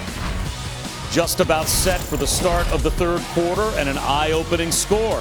Vanderbilt, a big underdog, but they've gone toe-to-toe so far with Florida. Bob Wischusen here with Dan Orlovsky. Paul Carcaterra will join us again in just a moment. This is one of those eyebrow raisers, right? You could see this score probably moved around the world of college football. And there were some folks out there going, what, Vanderbilt's in the game with Florida? Yeah, let's credit Vandy. They came out and played really well, especially early on in that half. But Florida came out a little bit slow, kind of found their footing as the half went on and started to make some plays. They've got to really continue to push the gas down for Florida offensively, like continue to try and own the game, so to speak. Kyle Trask, distribute the football. And for Vandy, the goal, run the football a little bit more efficiently, but also just get the game to the next possession. See how long you can hang in this football game. The Gators will start the third quarter with the football. Though Kadarius Toney will let this one fly through the back of the end zone. Let's check our Pacific Life game summary. Early on for Vandy, it was some contested catches, and that's what got them really the lead in this football game. But Kyle Trask answered. He gets all-out pressure. Kadarius Toney one-on-one. That's a win. And then operated that 2-minute drill to absolute perfection down the sidelines. Sees Trevon Grimes, gives him a 2-on-1 ball to go climb the ladder on, and the Gators took the lead. And this is a big start for this Vanderbilt defense right here. You got to find a way to not give up any points against this Florida offense here. Pierce on first down, gets to the edge, and has about 9 yards to start off the third quarter, Clark. Just spoke to Dan Mullen, Bob. Two things offensively. He feels Vanderbilt is playing softer, deeper in coverage when Kyle Trask is passing the ball. He feels like there's some opportunities underneath and across the middle. He also feels offensively they have to run the ball harder. Defensively, he feels there's a freshman quarterback in Ken Seals. Dial up the pressure. Let's go. Here's Trask out on the edge. That's a sloppy throw at the feet of Kamari Gamble. So it's going to be 3rd down and 1. Uncharacteristic by Kyle Trask there. We saw one miss in the first half, and that one there, it's like, okay, he flashes before your eyes. He's wide open. Let me get him the ball. And he probably doesn't get a good enough grip on that football, and it just becomes grounded. This is a situation, 3rd and short, like Florida loves to kind of spread you out formationally, but then run what I like to call power. They're going to pull one of these guards, maybe give a zone read option, and get downhill in their run game. Trask can run for the first down, although he goes into a slide. Well, this will be interesting to see where they spot the football. And he thinks he got it right on the line to gain, but I'm not sure if that's an accurate spot. Very close. The moment that quarterback goes into the slide, the ball is dead there. That's the ruling on the field is a run for the first down. That play is under review. Let's see if replay changes the spot and if Florida's short.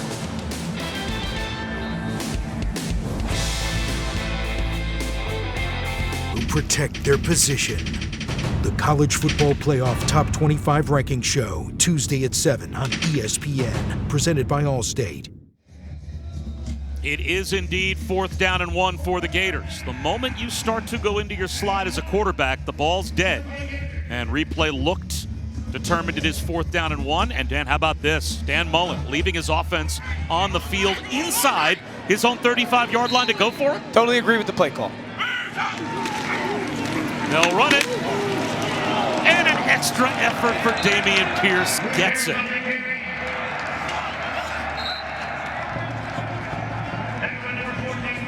So that's just a message from a coach to his team. Guys, if we're going to win the national championship, or we feel like we're that level of a team, you go out and get a yard against Vanderbilt. Yeah, as a coach, you can't go in the locker room and be like, hey guys, we got to run the ball better, and then on 4th and a foot or something like that, you don't give us the opportunity to prove to you that we can. And it's a great job by Pierce converting. And now you can get into the rhythm of your offense again to start the second half. Trask with a check down. Pierce is cut down. 42-yard line. As Mahoney makes the stop. Well, we talked about the fact that the best player in college football that doesn't play quarterback is arguably Kyle Pitts. This is the 2nd consecutive week that Florida does not have him out there, still dealing with the concussion from a couple of weeks ago. And the reason he is because you can't match up against him. If you put a linebacker on him, you can't play coverage. If you put a smaller body on him, a secondary player, then he can run the ball at you because he's good enough in the blocking game. Flag down as Trask heaves one to the sideline. Good for a first down to Grimes. But that play, it seemed like everyone just kind of stood still, and maybe it was a neutral zone jump for Vanderbilt at the snap.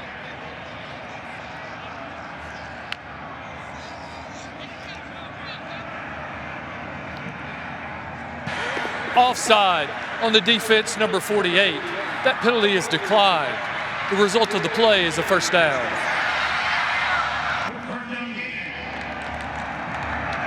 sometimes when defenses jump off sides, offenses are like, everyone go deep. We're going to take our shot. And then sometimes offenses are like, listen, if everybody's deep, receiver, just hook up at 10 yards, quarterback see it, and we'll get 12, 15 yards instead of the deep shot. Good job by Trask and Grimes. Play action. Again off his back foot. Wobbly pass to the sideline, and running underneath it is Kadarius Toney. And he gets a step down the sideline, and the Gators are back in the red zone, out of bounds at the 15. Watch Toney go inside release, get behind that backer. Now he's lost. He's in a dead man zone, and just great touch over the top by Kyle Trask. With Odangbo bearing down on him. Just awesome air on that football to Toney, throwing him out into space. And that's probably the best throw he has in his bag, is that throw where he throws to space with air underneath it. Pierce inside the 10-yard line. Mintz drags him down at about the 8. Well, Florida, Liberty, Marshall, Texas. The only 4 teams in college football with 10 different players coming into this weekend that have at least 1 touchdown reception. So to your point, they have so many different places they can go with the football, even without Kyle Pitts on the field. We've seen that again today. Yeah, and even talking with Dan Mullen was like, listen, your 5 is not going to be able to cover our 5. And that's always their goal, is try to find the weakness, the softest part, and go into attack mode. 9th play of the drive. It's going to be 3rd down and goal. And if you think of the Chiefs, I said this before, the Chiefs are Tyreek Hill, Travis Kelce, Sammy Watkins, Mecole Hardman, CEH, Le'Veon Bell, DeMarcus Robinson. Those are 7 guys that you feel, okay, if you got 2, 3, 4 really good corners, which some teams in the SEC do, like, Georgia's got some good guys on defense. We saw that 2 weeks ago, where it's like, all right, the 4th, 5th, 6th option for our offense can attack you, especially down in the red zone. They love tight end running back combos. Big play here, 3rd down, and the screen works. Grimes gets the 1st down. It's 1st and goal. Got just enough to the 5-yard line. And that's just smart football. Like, if the defense is going to play soft, it's 3rd and 3. Kick it out to Grimes, and as long as he catches that ball moving towards the line of scrimmage, you're going to be in a good spot offensively, because he's a 6'4" body as well. But they love these tight ends down here. They'll get into these condensed formations. With this condensed formation, this bunch, you could run action at it, you can get a pass concept. And now it will line up as a direct snap, it looks like, as Trask comes out as a wide receiver.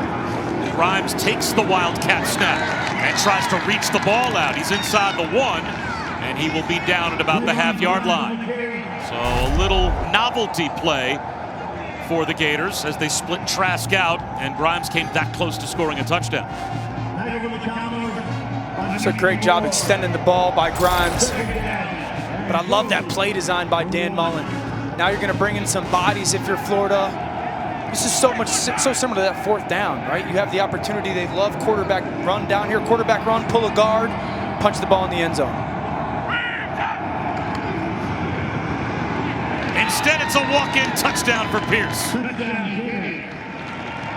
Damian Pierce with his 3rd rushing touchdown of the season. And the Gators extend their lead. And boy, does it now look like a terrific decision to go for it on 4th down and 1, because in your own end, you go for it, you get it, and you make it stand up. Just check out the right side of that offensive line.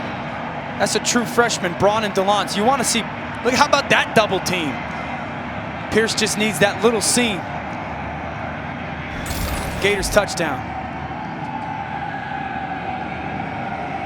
12-play, 75-yard touchdown drive. 7 of the 12 plays were runs, including a 4th and 1 where they went for it inside their own 35-yard line, or it would have been a 3-and-out had they punted.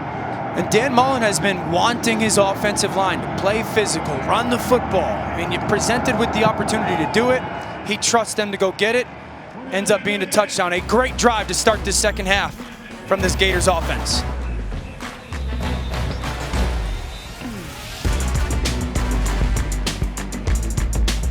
Samsung QLED 4K Game of the Week. Wisconsin at Northwestern. Today at 3:30 on ABC. Available in 4K. Tonight in Las Vegas, we have 2 flyweight titles on the line at UFC 255. Avison Figueiredo will defend his title against Alex Perez, and then Valentina Shevchenko will defend her title against Jennifer Maia. Prelims start at 6:30 Eastern on ESPN2, then the main card on pay-per-view at 10 Eastern. To order the main card, you can go to ESPNplus.com.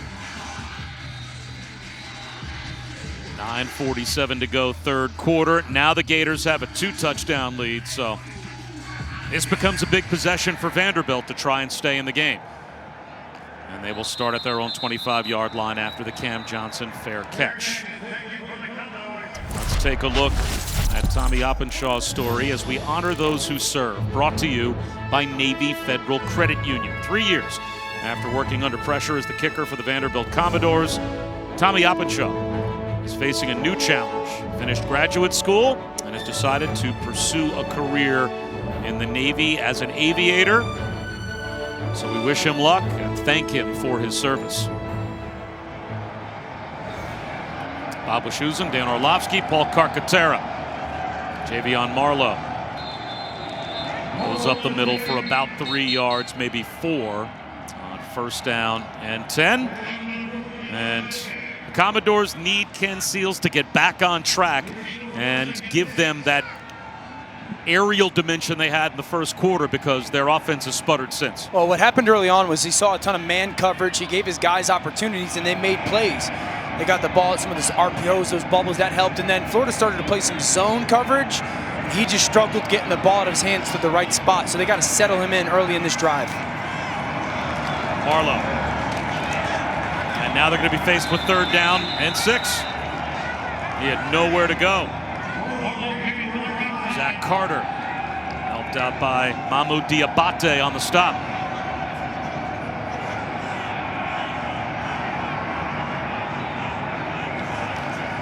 Seals, slant, right at the first down line to gain. It's Cam Johnson. And it looks like he's got it. That's a big 3rd down conversion for Vanderbilt.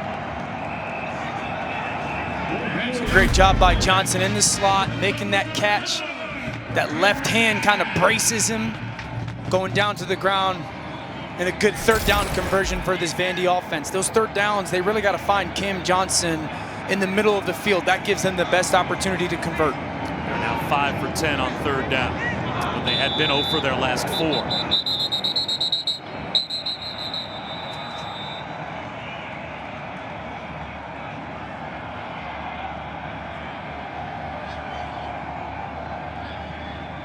I don't see a penalty marker down. I'm not sure why the stoppage. And the officials will get together.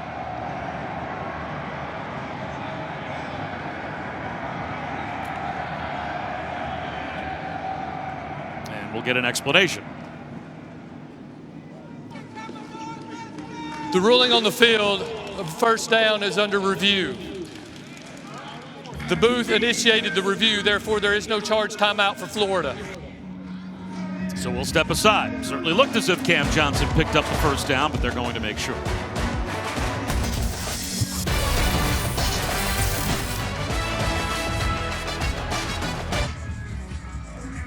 Well, not surprisingly, replay has upheld the decision that Cam Johnson picked up the 1st down, because he did, and you can see the ball clearly reaching the 35-yard line. So Matt Austin, our longtime SEC referee, joins us. Matt, why would replay stop the game to look at that? Seems like an unnecessary delay.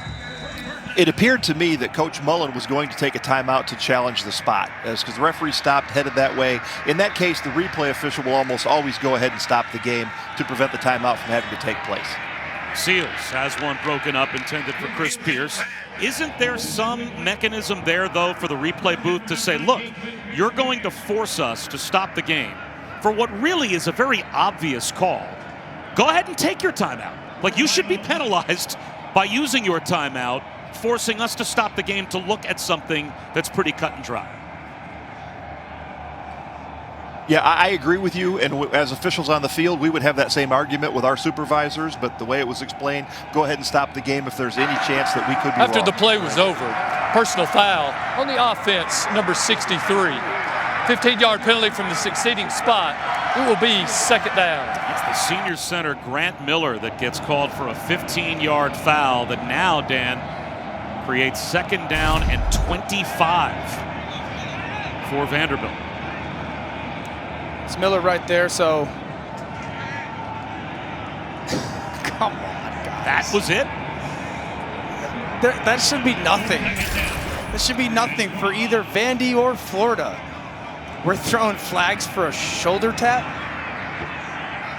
TJ Slayton hit Miller harder than Miller hit Slayton, and yet Miller gets called for the 15-yard foul. And that is a brutal call for Vanderbilt, faced now with 2nd down and 25. Seals out in the flat to Abdur Rahman. He runs a man over, and he's out to the 36-yard line.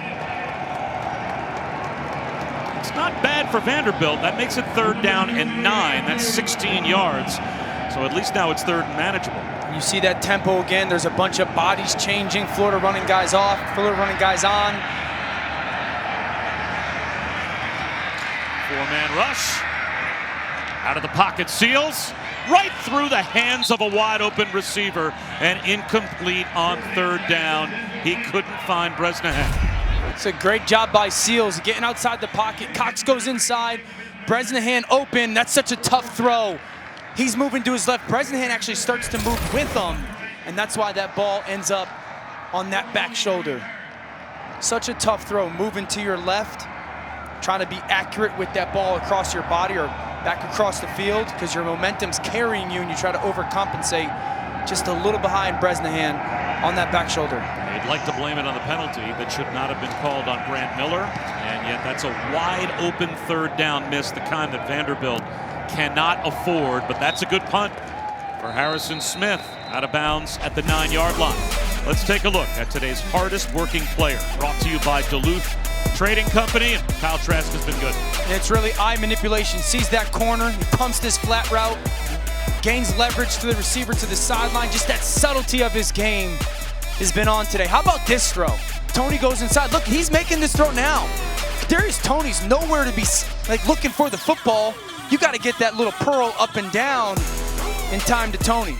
And I said this, that's the best part of his game, when he has the opportunity to manipulate defenders and throw with that anticipation and touch. That's when Kyle Trask is at his absolute best, and it's been on display today. End around. Tony loses his footing and picks up about 2.5 yards. Clark? You know, Bob, you mentioned earlier how Dan Mullen and Kyle Trask kind of have the same brain. They're in sync, and I spoke to Kyle Trask this week. He loves the fact that Mullen is constantly pushing him to be great. Last week, after his 6th touchdown against Arkansas, coach is trying to be a perfectionist, telling him what he could have done even better. And I'm watching as this game progresses. These guys are constantly communicating every time Trask is off the field. Malik Davis has a 1st down, and we talked to Dan Mullen about that. I think Kark even brought it up, and Dan Mullen said, look, on TV it looks like I'm ripping into a guy that just threw his 6th touchdown, but earlier in that drive he missed. So I just wanted to know, what did you see? Why did you miss this throw? What were your eyes telling you? For an offense to be great, the coach has to see it the same way as the quarterback, and the quarterback has to see it the same way as the coach. At the end of the day, the guy in the field is the most important. So a lot of it is Dan Mullen trying to get information. Okay, what did you see? Maybe you saw something different on the leverage of a defender or how the play was operated, and it's an adjustment that you as a coach can make when it comes to the play calls. 12-yard run and a 1st down for Malik Davis if the play stands, but a flag thrown in the offensive backfield.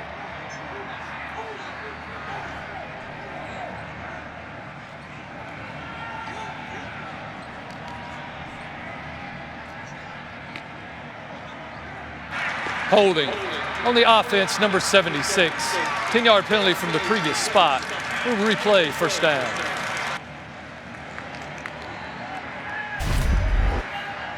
Right here, this left guard, Garage. Watch him on the hold. He goes to double team, and that backer tries to play over the top, and he just grabs onto that shoulder pad. Good call by those officials. That's a tough one to miss. And sometimes just letting your hands get out a little bit, that was, I'm going to reach 5 feet to my left. Grab a guy's shoulder pads. So on 1st and 20, Malik Davis picks up 3. Let's check in with Kevin Nagandi.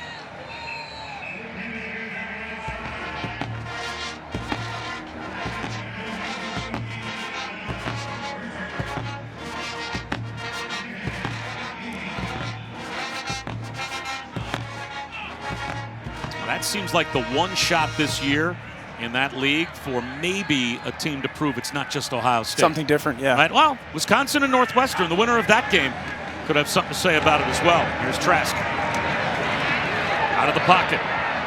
Keeps his eyes downfield. Extends the play. Hoists one and drops it in to Justin Shorter.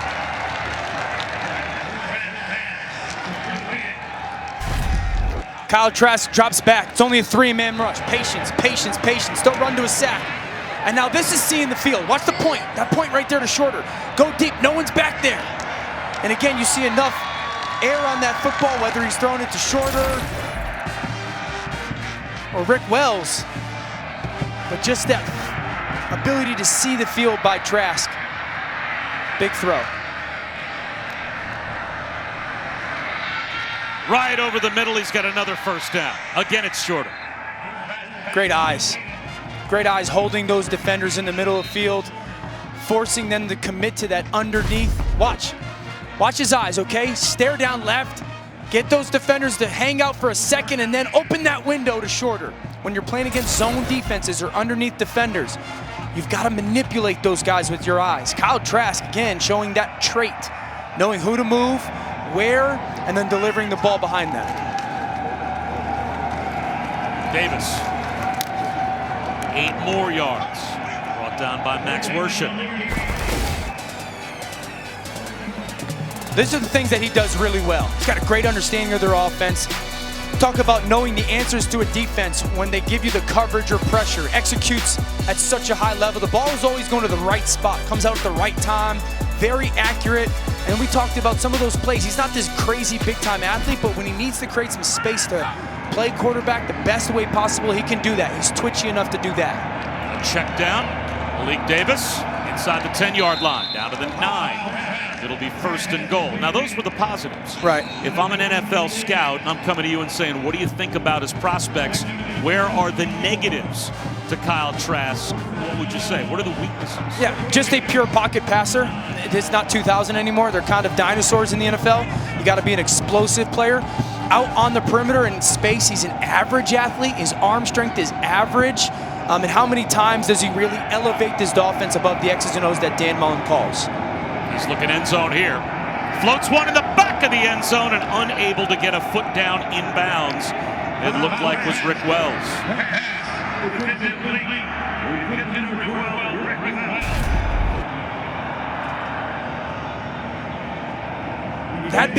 That'd be one where I don't know if Wells has to jump for that football.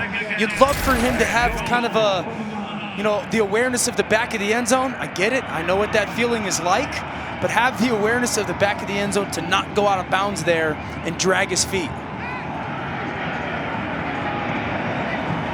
Mentioned those tight ends at the top of the screen. They love to incorporate in their pass game. Play clock at 3. Instead, it's Malik Davis.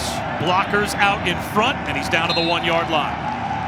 It'll be 3rd down and goal. Anthony Orji lost his helmet, so he's going to have to come out for a play. That's one of the inside linebackers, and now has to leave the field for Vanderbilt before 3rd down and goal. And you think that Florida probably saw that and goes, okay, linebacker out, maybe we'll go run right out where he just vacated.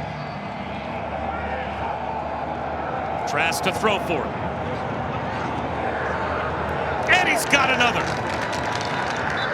Kamori Gamble, one of those tight ends you said they love to use in short yardage. It looks to be good for a touchdown. The officials get together, though, to make sure that Gamble was inbounds. Just watch Gamble. He's on this wing right here. He's going to wrap to the back of the end zone. Watch that linebacker. This is the operational space by Trask. That linebacker commits, get it up over his head. It's a great job by Gamble sticking that right hand up. The ruling on the field is a touchdown. Right foot gets down and the left. Well before the left foot made contact, so it's a Gamble touchdown. And Florida extends their lead with 2:55 to go in the 3rd quarter. That drive kind of had a little bit of everything from Kyle Trask, right? Some playmaking where he has that feel for the field, the operational space, the touch, the accuracy with the football, the executing the offense exactly. And this is like, there's that conversation, right? Just had a great drive, but they're talking about what did you see? I want to make sure that what I'm standing on the sideline as a coach, I saw it the same way you did. And that's why this offense is just so good.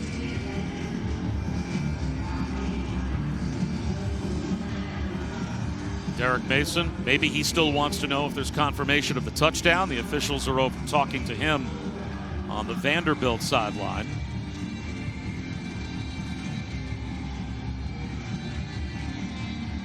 Well, it looks certainly like the touchdown's going to stand, which means Kyle Trask is within one.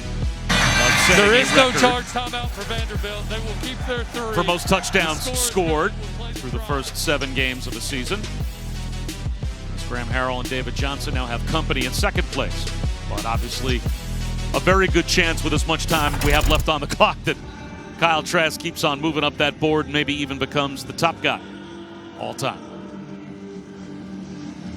I think Dan Mullen's aware of the implications of it as well. You know, the implications of Kyle continuing. You know, Trevor Lawrence isn't playing today because of what happened between Clemson and Florida State. So now his quarterback's on national TV throwing a bunch of touchdowns again. The committee's always watching.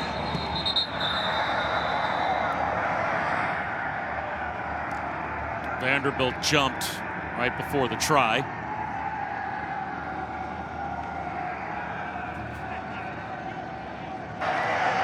Offside on the defense, number 28. That penalty is declined. It remains the try down.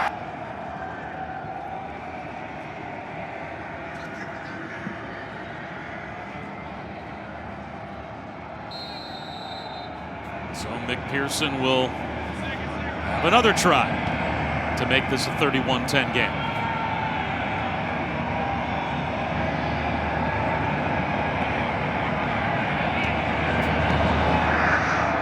And it is now a full 3-touchdown lead for Florida. We're coming back in 30 seconds.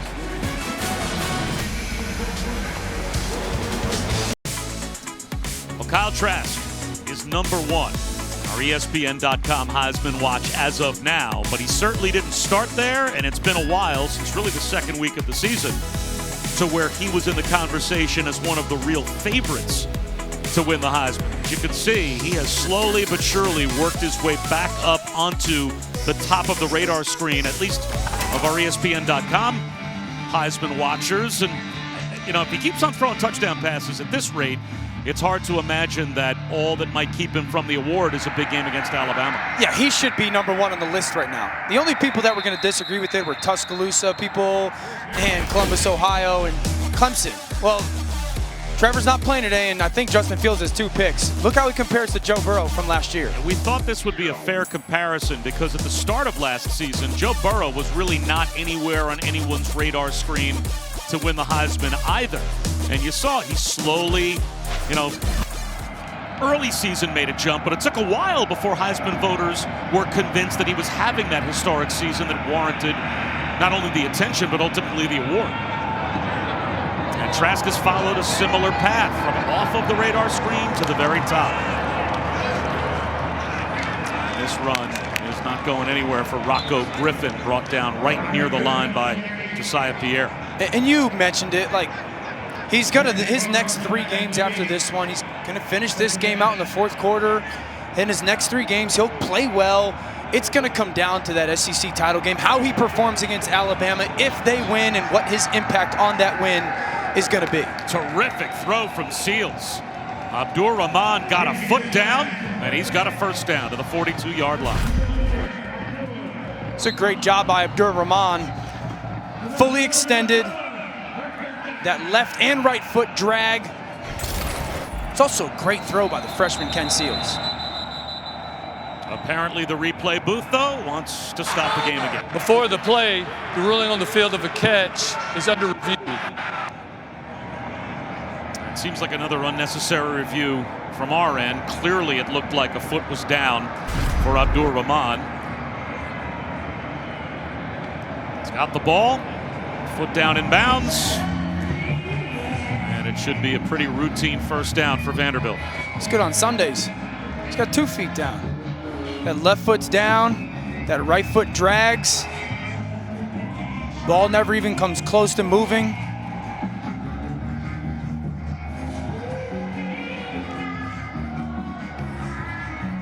mentioned it, a great throw by the young freshman. That's a ridiculously good catch by Abdur-Rahman. That might be the best throw we've seen from Seals since the first possession of the game. Yeah. He leaned into a very accurate throw to the sideline, and here's the After automatic review, call. the ruling on the field of a catch is confirmed. First down.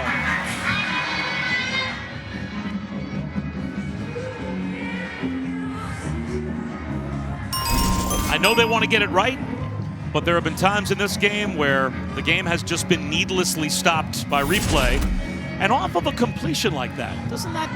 Sure. I would think if I were a quarterback, juice. I'd want to get back to the line with a little momentum and snap the ball and keep it going. And now you have to stop to see what is an automatic confirmation of the call, stall the game. No question. Seals off play action, rifles one up the seam. Breaking a tackle is Chris Pierce. He's in the open field. Still on his feet. Touchdown. How about that?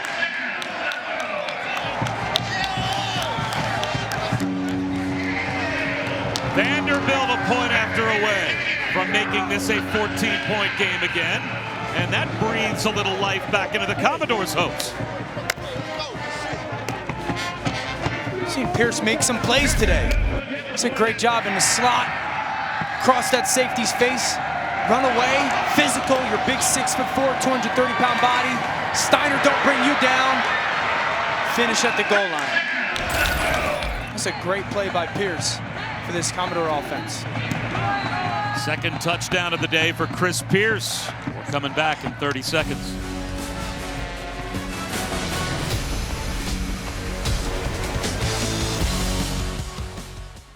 Speed and strength. We just saw it on the touchdown by Chris Pierce.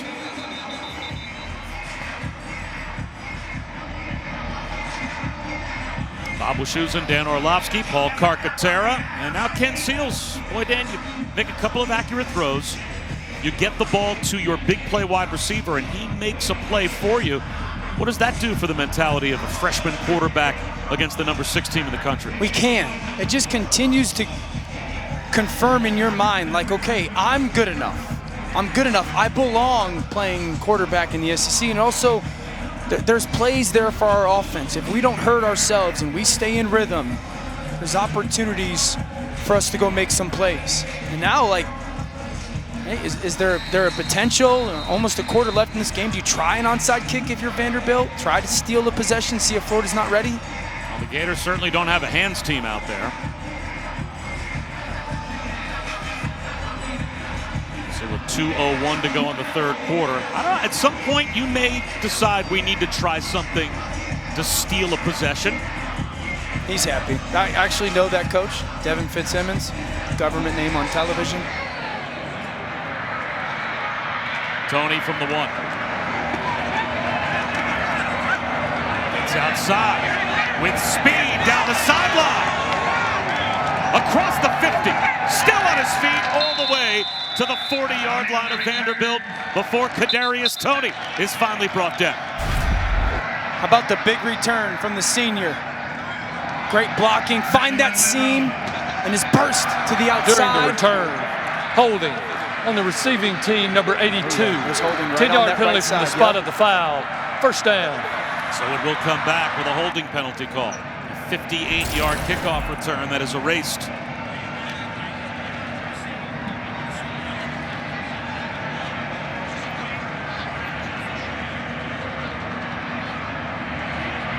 Watch the left side of your screen on the replay here.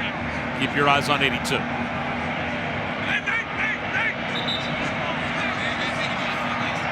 That'll do it.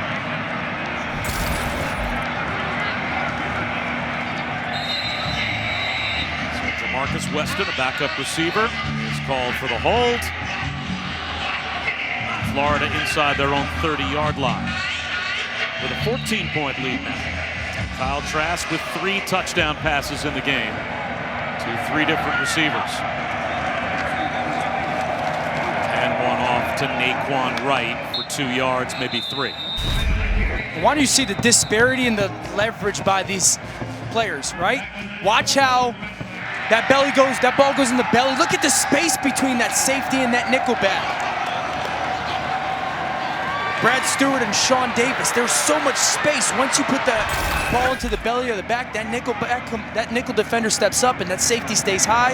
There's too much room for that ball to Chris Pierce.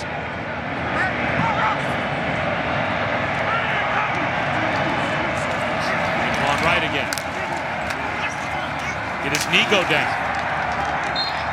At first glance, it looked like he might have been down right about at the line of scrimmage. Instead, he's only 3 yards shy of a first down. It's impressive balance by Naquan Wright. But this is where Florida's so difficult to truly match up against. You see these three receivers at the bottom of the screen. Do you want to commit 3 bodies there? And then the tight end up top, like, can you get your run game? Quarterback run. Trask has the first down and more. Gets to midfield. Watch the big left guard, Richard Garage, pull around. Close down on the front side, body on a body, and then Kyle Trask is able to just squeeze in. Little dead leg. Seems to me like a 6'5", 320-pound guard is aptly named Garage. Yeah. Right? It's just open coming and at close. You. That's right. A wide receiver hitch out to Jacob Copeland. 6 more for Florida. And that should take us to the end of the third quarter. So the Gators, a heavy favorite against Vanderbilt with a 2-touchdown lead as we head to the fourth. But the Commodores have acquitted themselves quite nicely. Of course, Kyle Trask has done the same. He's got 3 touchdown passes in the game, making 31 on the season. Commodores staying in it, courtesy of Chris Pierce.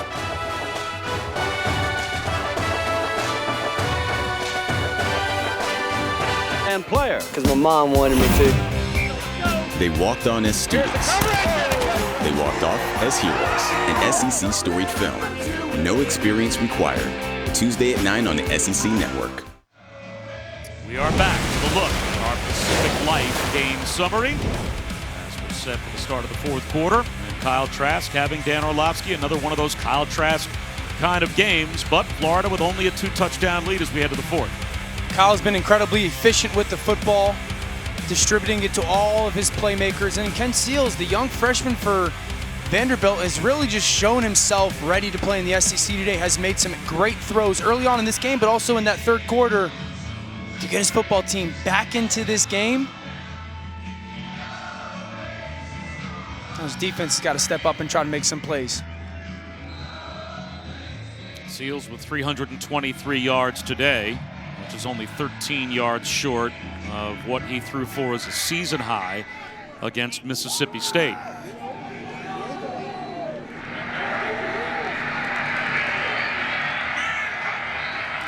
Trask on 2nd and 4 with a toss. And Naquan Wright has the first down. Kark.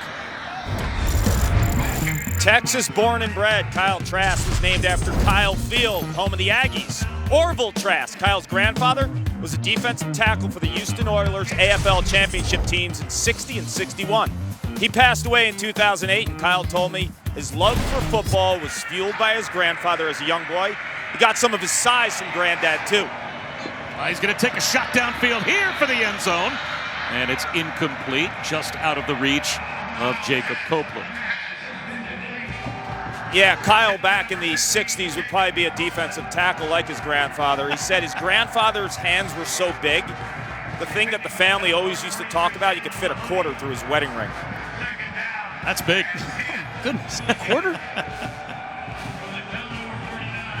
Well, Kyle Trask may have grown up dreaming of being an Aggie, but if he keeps up the production he's had so far this season, he'll go down as a Gators legend. 2nd down and 10. Screen out to Tony. Blockers out in front. Lost the football, and it looks like it was controlled inbounds by Vanderbilt. DeRicky Wright looked like he had control of the football with a foot down in bounds before he went out of bounds. This could be a takeaway for Vanderbilt. It should be. Put an outstanding job. Watch Mahoney. Watch the right hand punch right there by Mahoney, the nickelback. And the awareness to catch that ball, secure it before going out of bounds. That should be Vanderbilt ball. And it is. So Vanderbilt down by 2 touchdowns, coming off, though, of a touchdown drive the last time they had it. They take over again. And they'll run it up the middle with Rocco Griffin, the true freshman, has 3 yards on first down. That ball actually punched out defensively by Deshaun Jenkins, the heartbeat of that defense. And now your Vandy offense. Okay, where can you take advantage of? Maybe one of those receivers goes downfield and makes a catch for you like you did early in this game. It's a first down carry, keeping his feet, Rocco Griffin. Out to the 40-yard line before he's brought down. Met by Trey Dean, but not before moving the chains.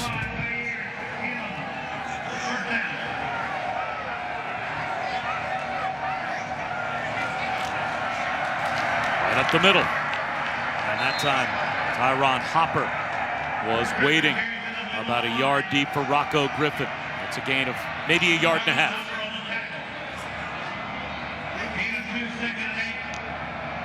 How disciplined can Vanderbilt stay in their play calling? Florida putting more and more people towards the line of scrimmage. Can they take their play action shot? There is a play action fake. Seals, nowhere to go. And finally whistles blow as Chris Bogle was all over him.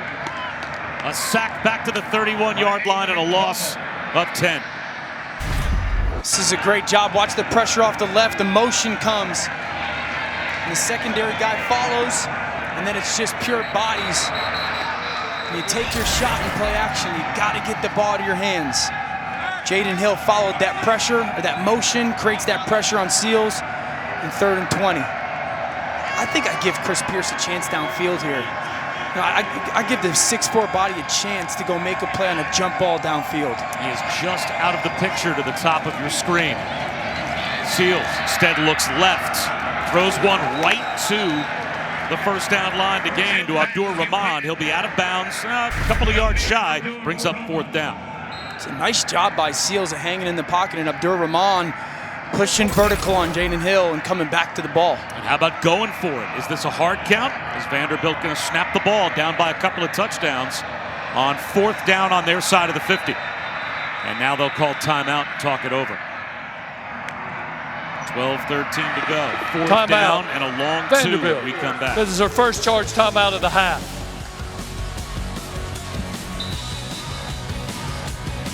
Back to the SEC on ESPN. Bob Wischusen, Dan Orlovsky, Paul Carcaterra, and probably the moment of truth for Vanderbilt if they're going to stay in this game. A little over 12 minutes to go. 4th down and 2.5 near midfield, and they will leave Ken Seals out there to go for it. I absolutely love it. The Florida's had bad eye discipline as a defense. This ball for me has got to go to 19 Chris Pierce or 7 Cam Johnson. 7's in the slot, bottom of the screen. Gators rush 4. Seals on the slant, first down. And Bresnahan, the tight end, able to convert on 4th down. It's a great job by Seals. Catch the snap, confirm the coverage, put both those receivers in the slot. Bresnahan replaces on the slant. Look at all these bodies near the line of scrimmage. Run it right into the heart of that Gator defense with Mitchell Pryor. Brenton Cox. On the stop along with Hopper. You've got some soft coverage on the outside from Florida right now. You've got a bunch of completions that you've gone down the field with. Continue to just get the ball out of your hand, Ken Seals. You're doing a great job. Do not take negative plays.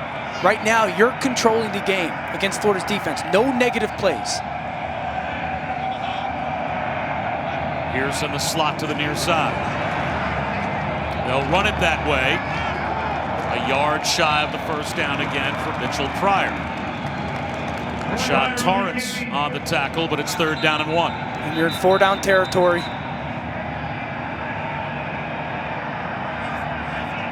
So you're thinking run game as an option here. You got 2 downs to go get this first down. Our offensive line is pushing the line of scrimmage. We're forcing those second-level defenders to play hesitant football. Let's go behind these 2 tight ends at the bottom of our screen. Can we get our run game going down that way? 9th play of the drive. And easily picking up the first down is Rocco Griffin.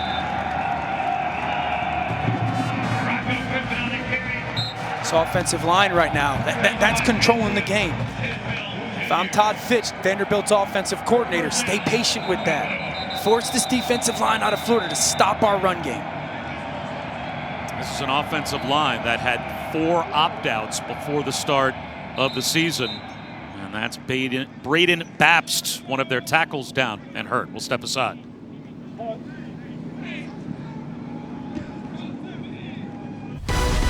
College football on ABC is presented by PlayStation 5. Play has no limits. In part by Pacific Life, more than 150 years strong. Trust in your tomorrow. And Duluth Trading Company, tough and genius workwear designed and tested by tradesmen. The 3 Gator quarterback Heisman winners. Well, they have to retake that picture at some point. Kyle Trask keeps playing like he is. He might become the 4th. He's been absolutely outstanding through the start of this season. Very smart with what he does with the football, and really right now he's sitting on the sideline hoping his defense can make some kind of a stop against this Vanderbilt offense that's feeling good. They've got a solid drive going. Seals, that ball pops out, and it ends up in the hands of Grant Miller as center. Flags down.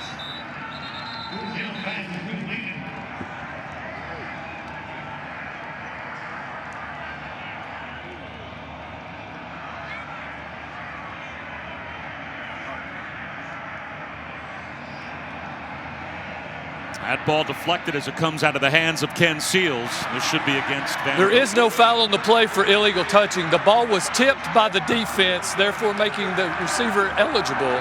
It will be second down. So they pick up the illegal touching foul, but it's a loss for Vanderbilt back outside the 30-yard line. And I hate the play call. We were just in break sitting here, and the one thing I said was be disciplined in your play calling. Your offensive line was owning that drive. Continue to run the football.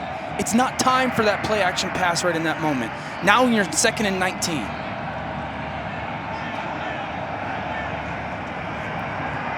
A rollout at Seals. Rifles one. Up the seam. No one home for Vanderbilt. A near interception. So now it will be 3rd down and 19. And you really got to live like... You've got to be thinking this is 2nd and 19 in your mind because you're anticipating 4-down territory to try to pull off this upset. And so you're going to your call sheet, 2nd and 19. Where can I get a 2nd and 8+ call that allows us to maybe get into somewhat of a reasonable 3rd down call? And match it down in the bottom of the screen. That's Cam Johnson's got one-on-one coverage. Florida shows a blitz, and Vanderbilt commits a false start. Tyler Steen, the left tackle. False start. On the offense, number 54, 5-yard penalty. It remains 3rd down. Now it's 3rd down and 24. And you're in the same mindset, okay? Like everyone take their deep breath. This is why huddling would be great for your offense. You got a true freshman quarterback, but everyone's just got to reset, okay? We're trying to get 10 yards, 12 yards here. Someone's got to go win on their route concept. Seals got to get the ball in his hands, anticipate pressure. And that's incomplete. Now it's 4th down and a mile. Do you attempt a long field goal here with Pearson Cook? If I'm Vanderbilt, I've got a 6'4" wide receiver. I'm not going to punt this football. Unless I'm super confident of the kick, I'm throwing a jump ball to Chris Pierce. They're going to kick. And they're going to send Harrison Smith out to try and pin Florida deep. Not feeling like they're in field goal range. A field goal makes it an 11-point game, but now 4th down and 24. The odds, I guess, you're just compelled to try and win a field position match here if you can. And count on your defense to go out there and get a stop.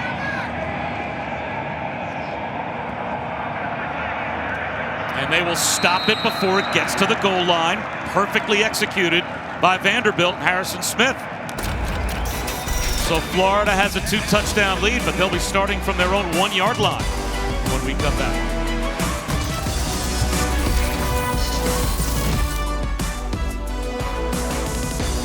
couple of ranked versus ranked matchups coming up on ABC and the ESPN app at 3:30 Eastern. Number 10 Wisconsin, number 19 Northwestern in a game that could decide the Big Ten West. And then it's Bedlam at 7:30 Eastern. Oklahoma State, Oklahoma in Norman. It's a really good doubleheader still to come after we're done here on ABC and the ESPN app. So from the 1-yard line, Kyle Trask set to take the snap in the end zone with 10 minutes to go, up by 2 scores. And he'll throw. Up the sideline. It's a chunk play for Kamari Gamble.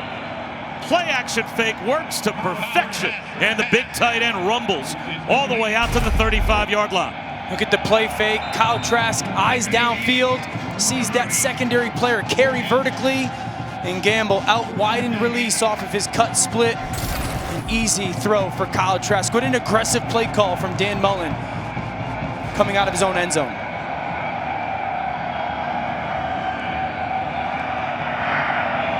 Just kind of took away that punt with that huge chunk in that pass. Trask with a handoff to Pierce. He's got a lane. He's out to midfield. 15 more yards for the Gators. Brings Zipper in motion. It's just outside zone from the gun. It's a great pace by Pierce, set, and then out in space for the big run. And this is what Dan Mullen really wanted out of his football team, asking, can we salt a game away with the run game? And this is going to be their opportunity to do so.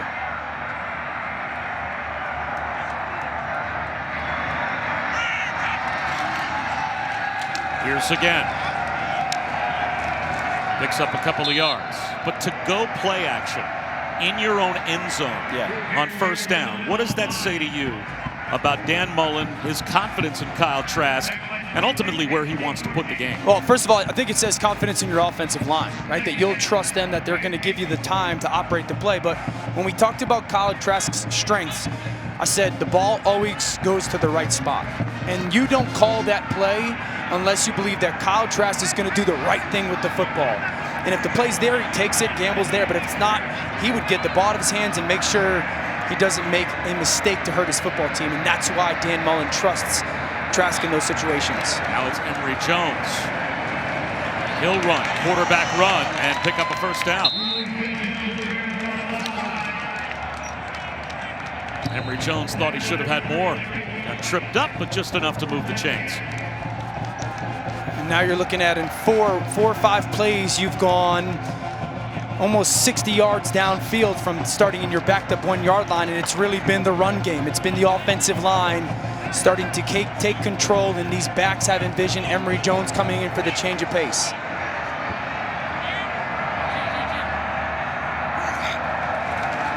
Emory Jones, quarterback run again. Spinning and picking up 8.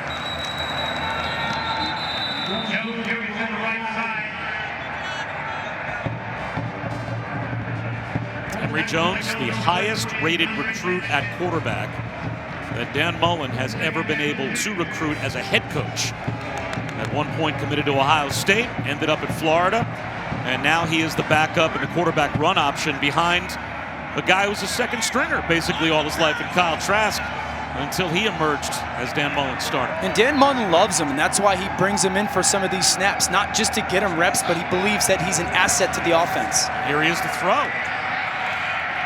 Getting loose again, it's Gamble. Down to the 10-yard line, and he's into the end zone for a touchdown. 2 huge catches on that drive for Kamari Gamble. He pays it off with a 30-yard score, and the Gators are back on top by 3 touchdowns. One of the reasons why you love Emory Jones in the game, you think run's gonna happen. You get one-on-one matchups to the perimeter. Gamble, an easy catch to the flat, broken tackle, and the ability to run down the sideline. No one else is left. Everyone was at the line of scrimmage to stop the run. Great job by Dan Mullen, starting that drive aggressive with his play call. Run, run, run, and then if you're gonna play man coverage, ball goes out. One of those one-on-one players that we have, an athlete like Gamble, go win.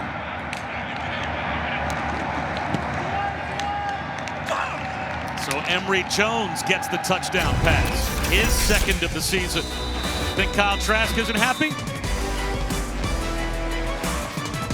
He's a team leader.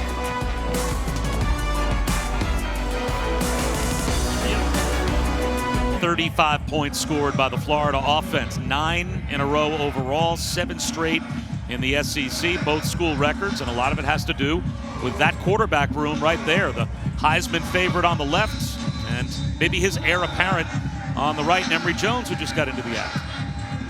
And Dan Mullen knows exactly how to use them. Kyle Trask's strengths are on all kind of real display throughout this game, and then Emory Jones comes in, does what he does best, moves that team right down the field, ends up in a touchdown. Well, this season, for every field goal and extra point made by participating universities, Allstate will contribute to the university's general scholarship fund. Thank you to Allstate. Bob Wischusen and Dan Orlovsky, Paul Carcaterra.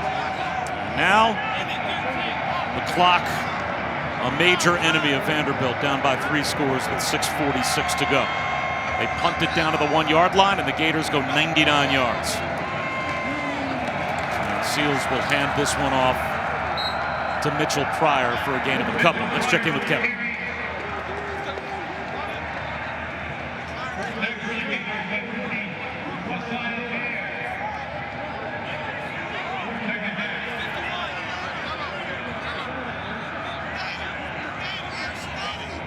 The top-heavy nature of college football just continues to play out. Teams right at the top of the poll, winning big games. Seals to the 31-yard line. Diabate makes the stop. You know, Dan, talking with Dan Mullen about Kyle Trask and his hopes of winning the Heisman, he's not under any false illusions as to what it's going to come down to. He said, look, to be honest, guys, it's going to come down to the game against Alabama. Here's Cam Johnson. Spinning out to midfield. The ball pops out. Was he down? Trey Dean's got it. And now the play is blown dead. So let's see if the officials rule that a catch, a fumble, and a Gators recovery. The ruling on the field is that the runner was down. First down. Say no fumble. Looks like the right call. You could see Johnson's got both of those arms really wrapped around that football. Did his left arm go down before that ball actually comes loose?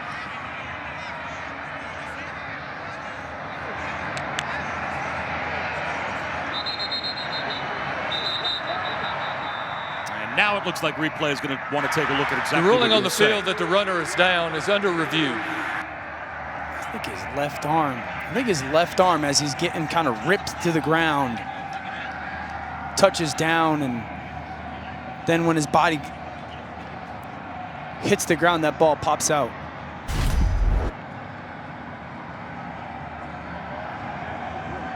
Cross, cross, cross, watch the rip. And Matt Austin, our longtime SEC referee, see if he can chime in. And Matt, unlike a couple of the other replay situations where it looked as if some pretty obvious calls were being reviewed, this one not only is a possible takeaway, but you have to wonder, is that ball coming loose, in your opinion, before he hits the ground? It's extremely hard to tell. It looks like it might be moving, but again, it's like the other review. We have to have indisputable evidence. So it might be moving a little bit. Maybe his hands are moving with the ball. You just can't tell. So I would expect this call to stand. Although this certainly is one that when it involves a turnover, this is the one you want to get right. And there at least is enough of a gray area here, certainly to justify replay taking a look at this one. Is that ball coming loose before he makes contact with the ground? I mean, it looks like the rip, the ball's starting to move. It's just when that ball's moving, is his hand moving with the ball? Is he losing control of it? Is his left elbow down? And can that video evidence prove to me indisputably that that's a fumble? I think he's down before that ball comes out. And as you said, probably not indisputable to change the call made on the field. After review, the ruling on the field stands. First down. So it will be Vanderbilt football with 5:52 to go. They'll have a first down near midfield.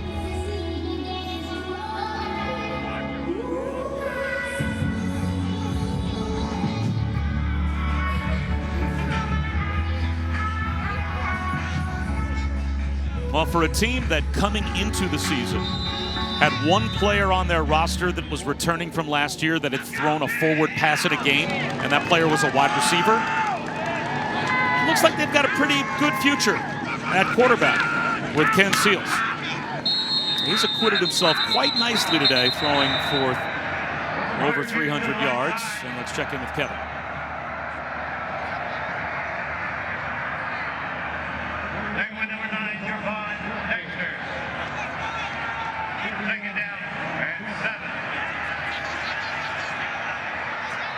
Digging deep for some Orlovsky statistics. I like it. Google. Seals. Another accurate throw. It's another first down to Ben Bresnahan. Let's take a look at the Big Ten West. And, well, it's pretty cut and dry. You've got two undefeated teams at the top of the division. Of course, Wisconsin with all of their stops and starts. They've only played 2 games so far. Northwestern's played twice as many. We've had Northwestern this year. Good defense that's going to challenge that Wisconsin-led Graham Mertz offense. Nice move in the open field by Pryor to pick up 8. I think that you were talking about Ken Seals showing himself so well today, and I think Derek Mason as well for this football team. He said something to us this week, making sure that guys aren't getting comfortable losing football games. Like, he doesn't want his program comfortable with the losing. And I think with the effort today out of Vandy, like, he can hold that true. Like, this team's not just okay that they're losing games. They're coming out and playing well and fighting, and they just have to get it all together and grow up as quickly as possible. You see him seeing pressure off his right side, changing protection. That's good. Although this play blown dead before it can start. Timeout, Florida. That is their first charge timeout of the half. This will be a 30-second timeout. So the Gators will call a timeout on defense.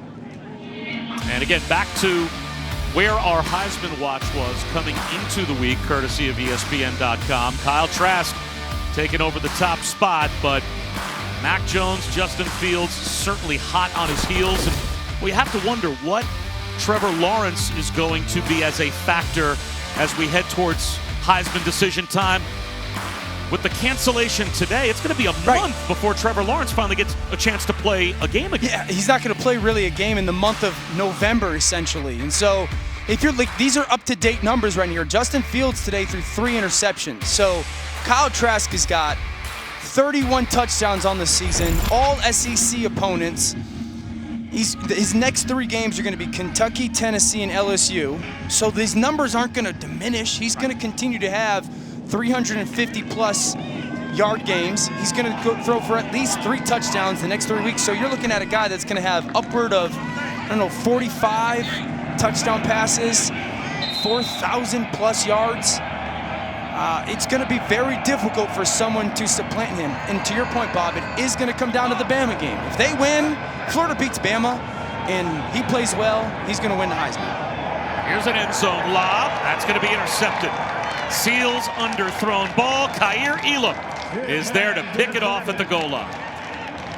And a flag down after the play was over. It looks like unsportsmanlike conduct may be called against Elam, but he's got his 2nd interception this season.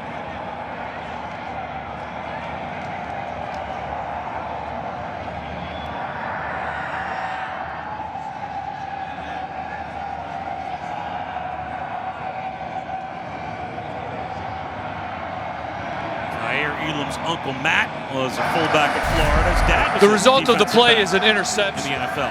After the play was over, unsportsmanlike conduct on the defense, number 5. Half the distance to the goal, first down. That is number 5's first unsportsmanlike conduct foul of the game. If I got the interception, I'd probably have some excitement as well. Elam's a guy that, when we ask Todd Grantham, defensive coordinator for Florida, like, what do you love about him the most? He said he's a pro, showing up every day, trying to learning from mistakes, and he's a pro. Great pick there. Can't have any fun. We let Kyle Trask, I think, know a little bit late that pick had happened. Get back out there, Kyle Trask. Kark? Yeah, you saw Kaiir Elam on that play. I spoke to Kaiir this week. He loves when he's out on an island, loves the challenge, loves the physicality of the position. Will be a pro one day, no brainer. And Dan, you mentioned the numbers on Trask. I mean, they're mind-boggling, right? I mean, he's breaking records left and right. But I think in regards to supplanting him, that game with Bama, I mean, it's what have you done for me lately with the Heisman? If Mac Jones outduels him, Kyle Trask won't win that award, hands down. You might be right. As Trask on a rollout, as the ball dropped by Henderson. Let's check in once again with Kevin Nagandi.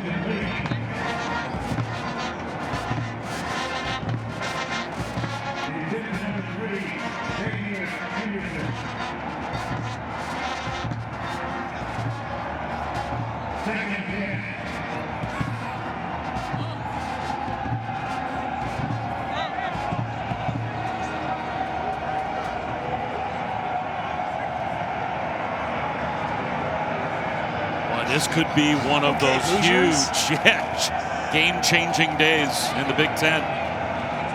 It's Malik Davis. He's 3.5 yards. Coming up on Tuesday, the official first release of the college football playoff rankings will be out. How closely will they resemble what the AP poll has been so far this season? We'll find out this week.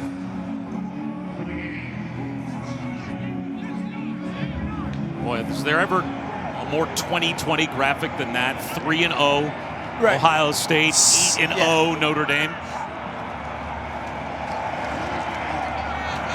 Trask, first down. Malik Davis. You know, Kark mentioned that Alabama game being such a big deal for Kyle Trask in his Heisman race. We actually did some kind of research, right? There's only been one quarterback in the college football playoff era, or one player in the college football playoff era who has won the Heisman that wasn't part of the college football playoff. That was a couple years ago, Lamar Jackson, right? So if you're looking at Florida, how is Kyle Trask going to win the Heisman? They have to get to the college football playoff. And as we said earlier, Dan Mullen, he made no bones about that. Right. And he didn't try and paint the picture, well, if he throws 4 or 5 touchdown passes a game, no matter what happens against Alabama, you can't take it away from him. Right. Dan Mullen said, no, we get it. We understand how this works. The stage he is going to be on, the last stage that all of those voters are going to see Kyle Trask on, is what looks like it's going to be if we win out an SEC championship game against Alabama. And they're going to want to see him go out there and cement the award. No doubt. Rather than having to give it to him in spite of a loss or a poor performance that day. And it's going to be against the guy that's also going to be in the conversation. Mac Jones is going to be right up there as well. Lorenzo lingered for the first down carry.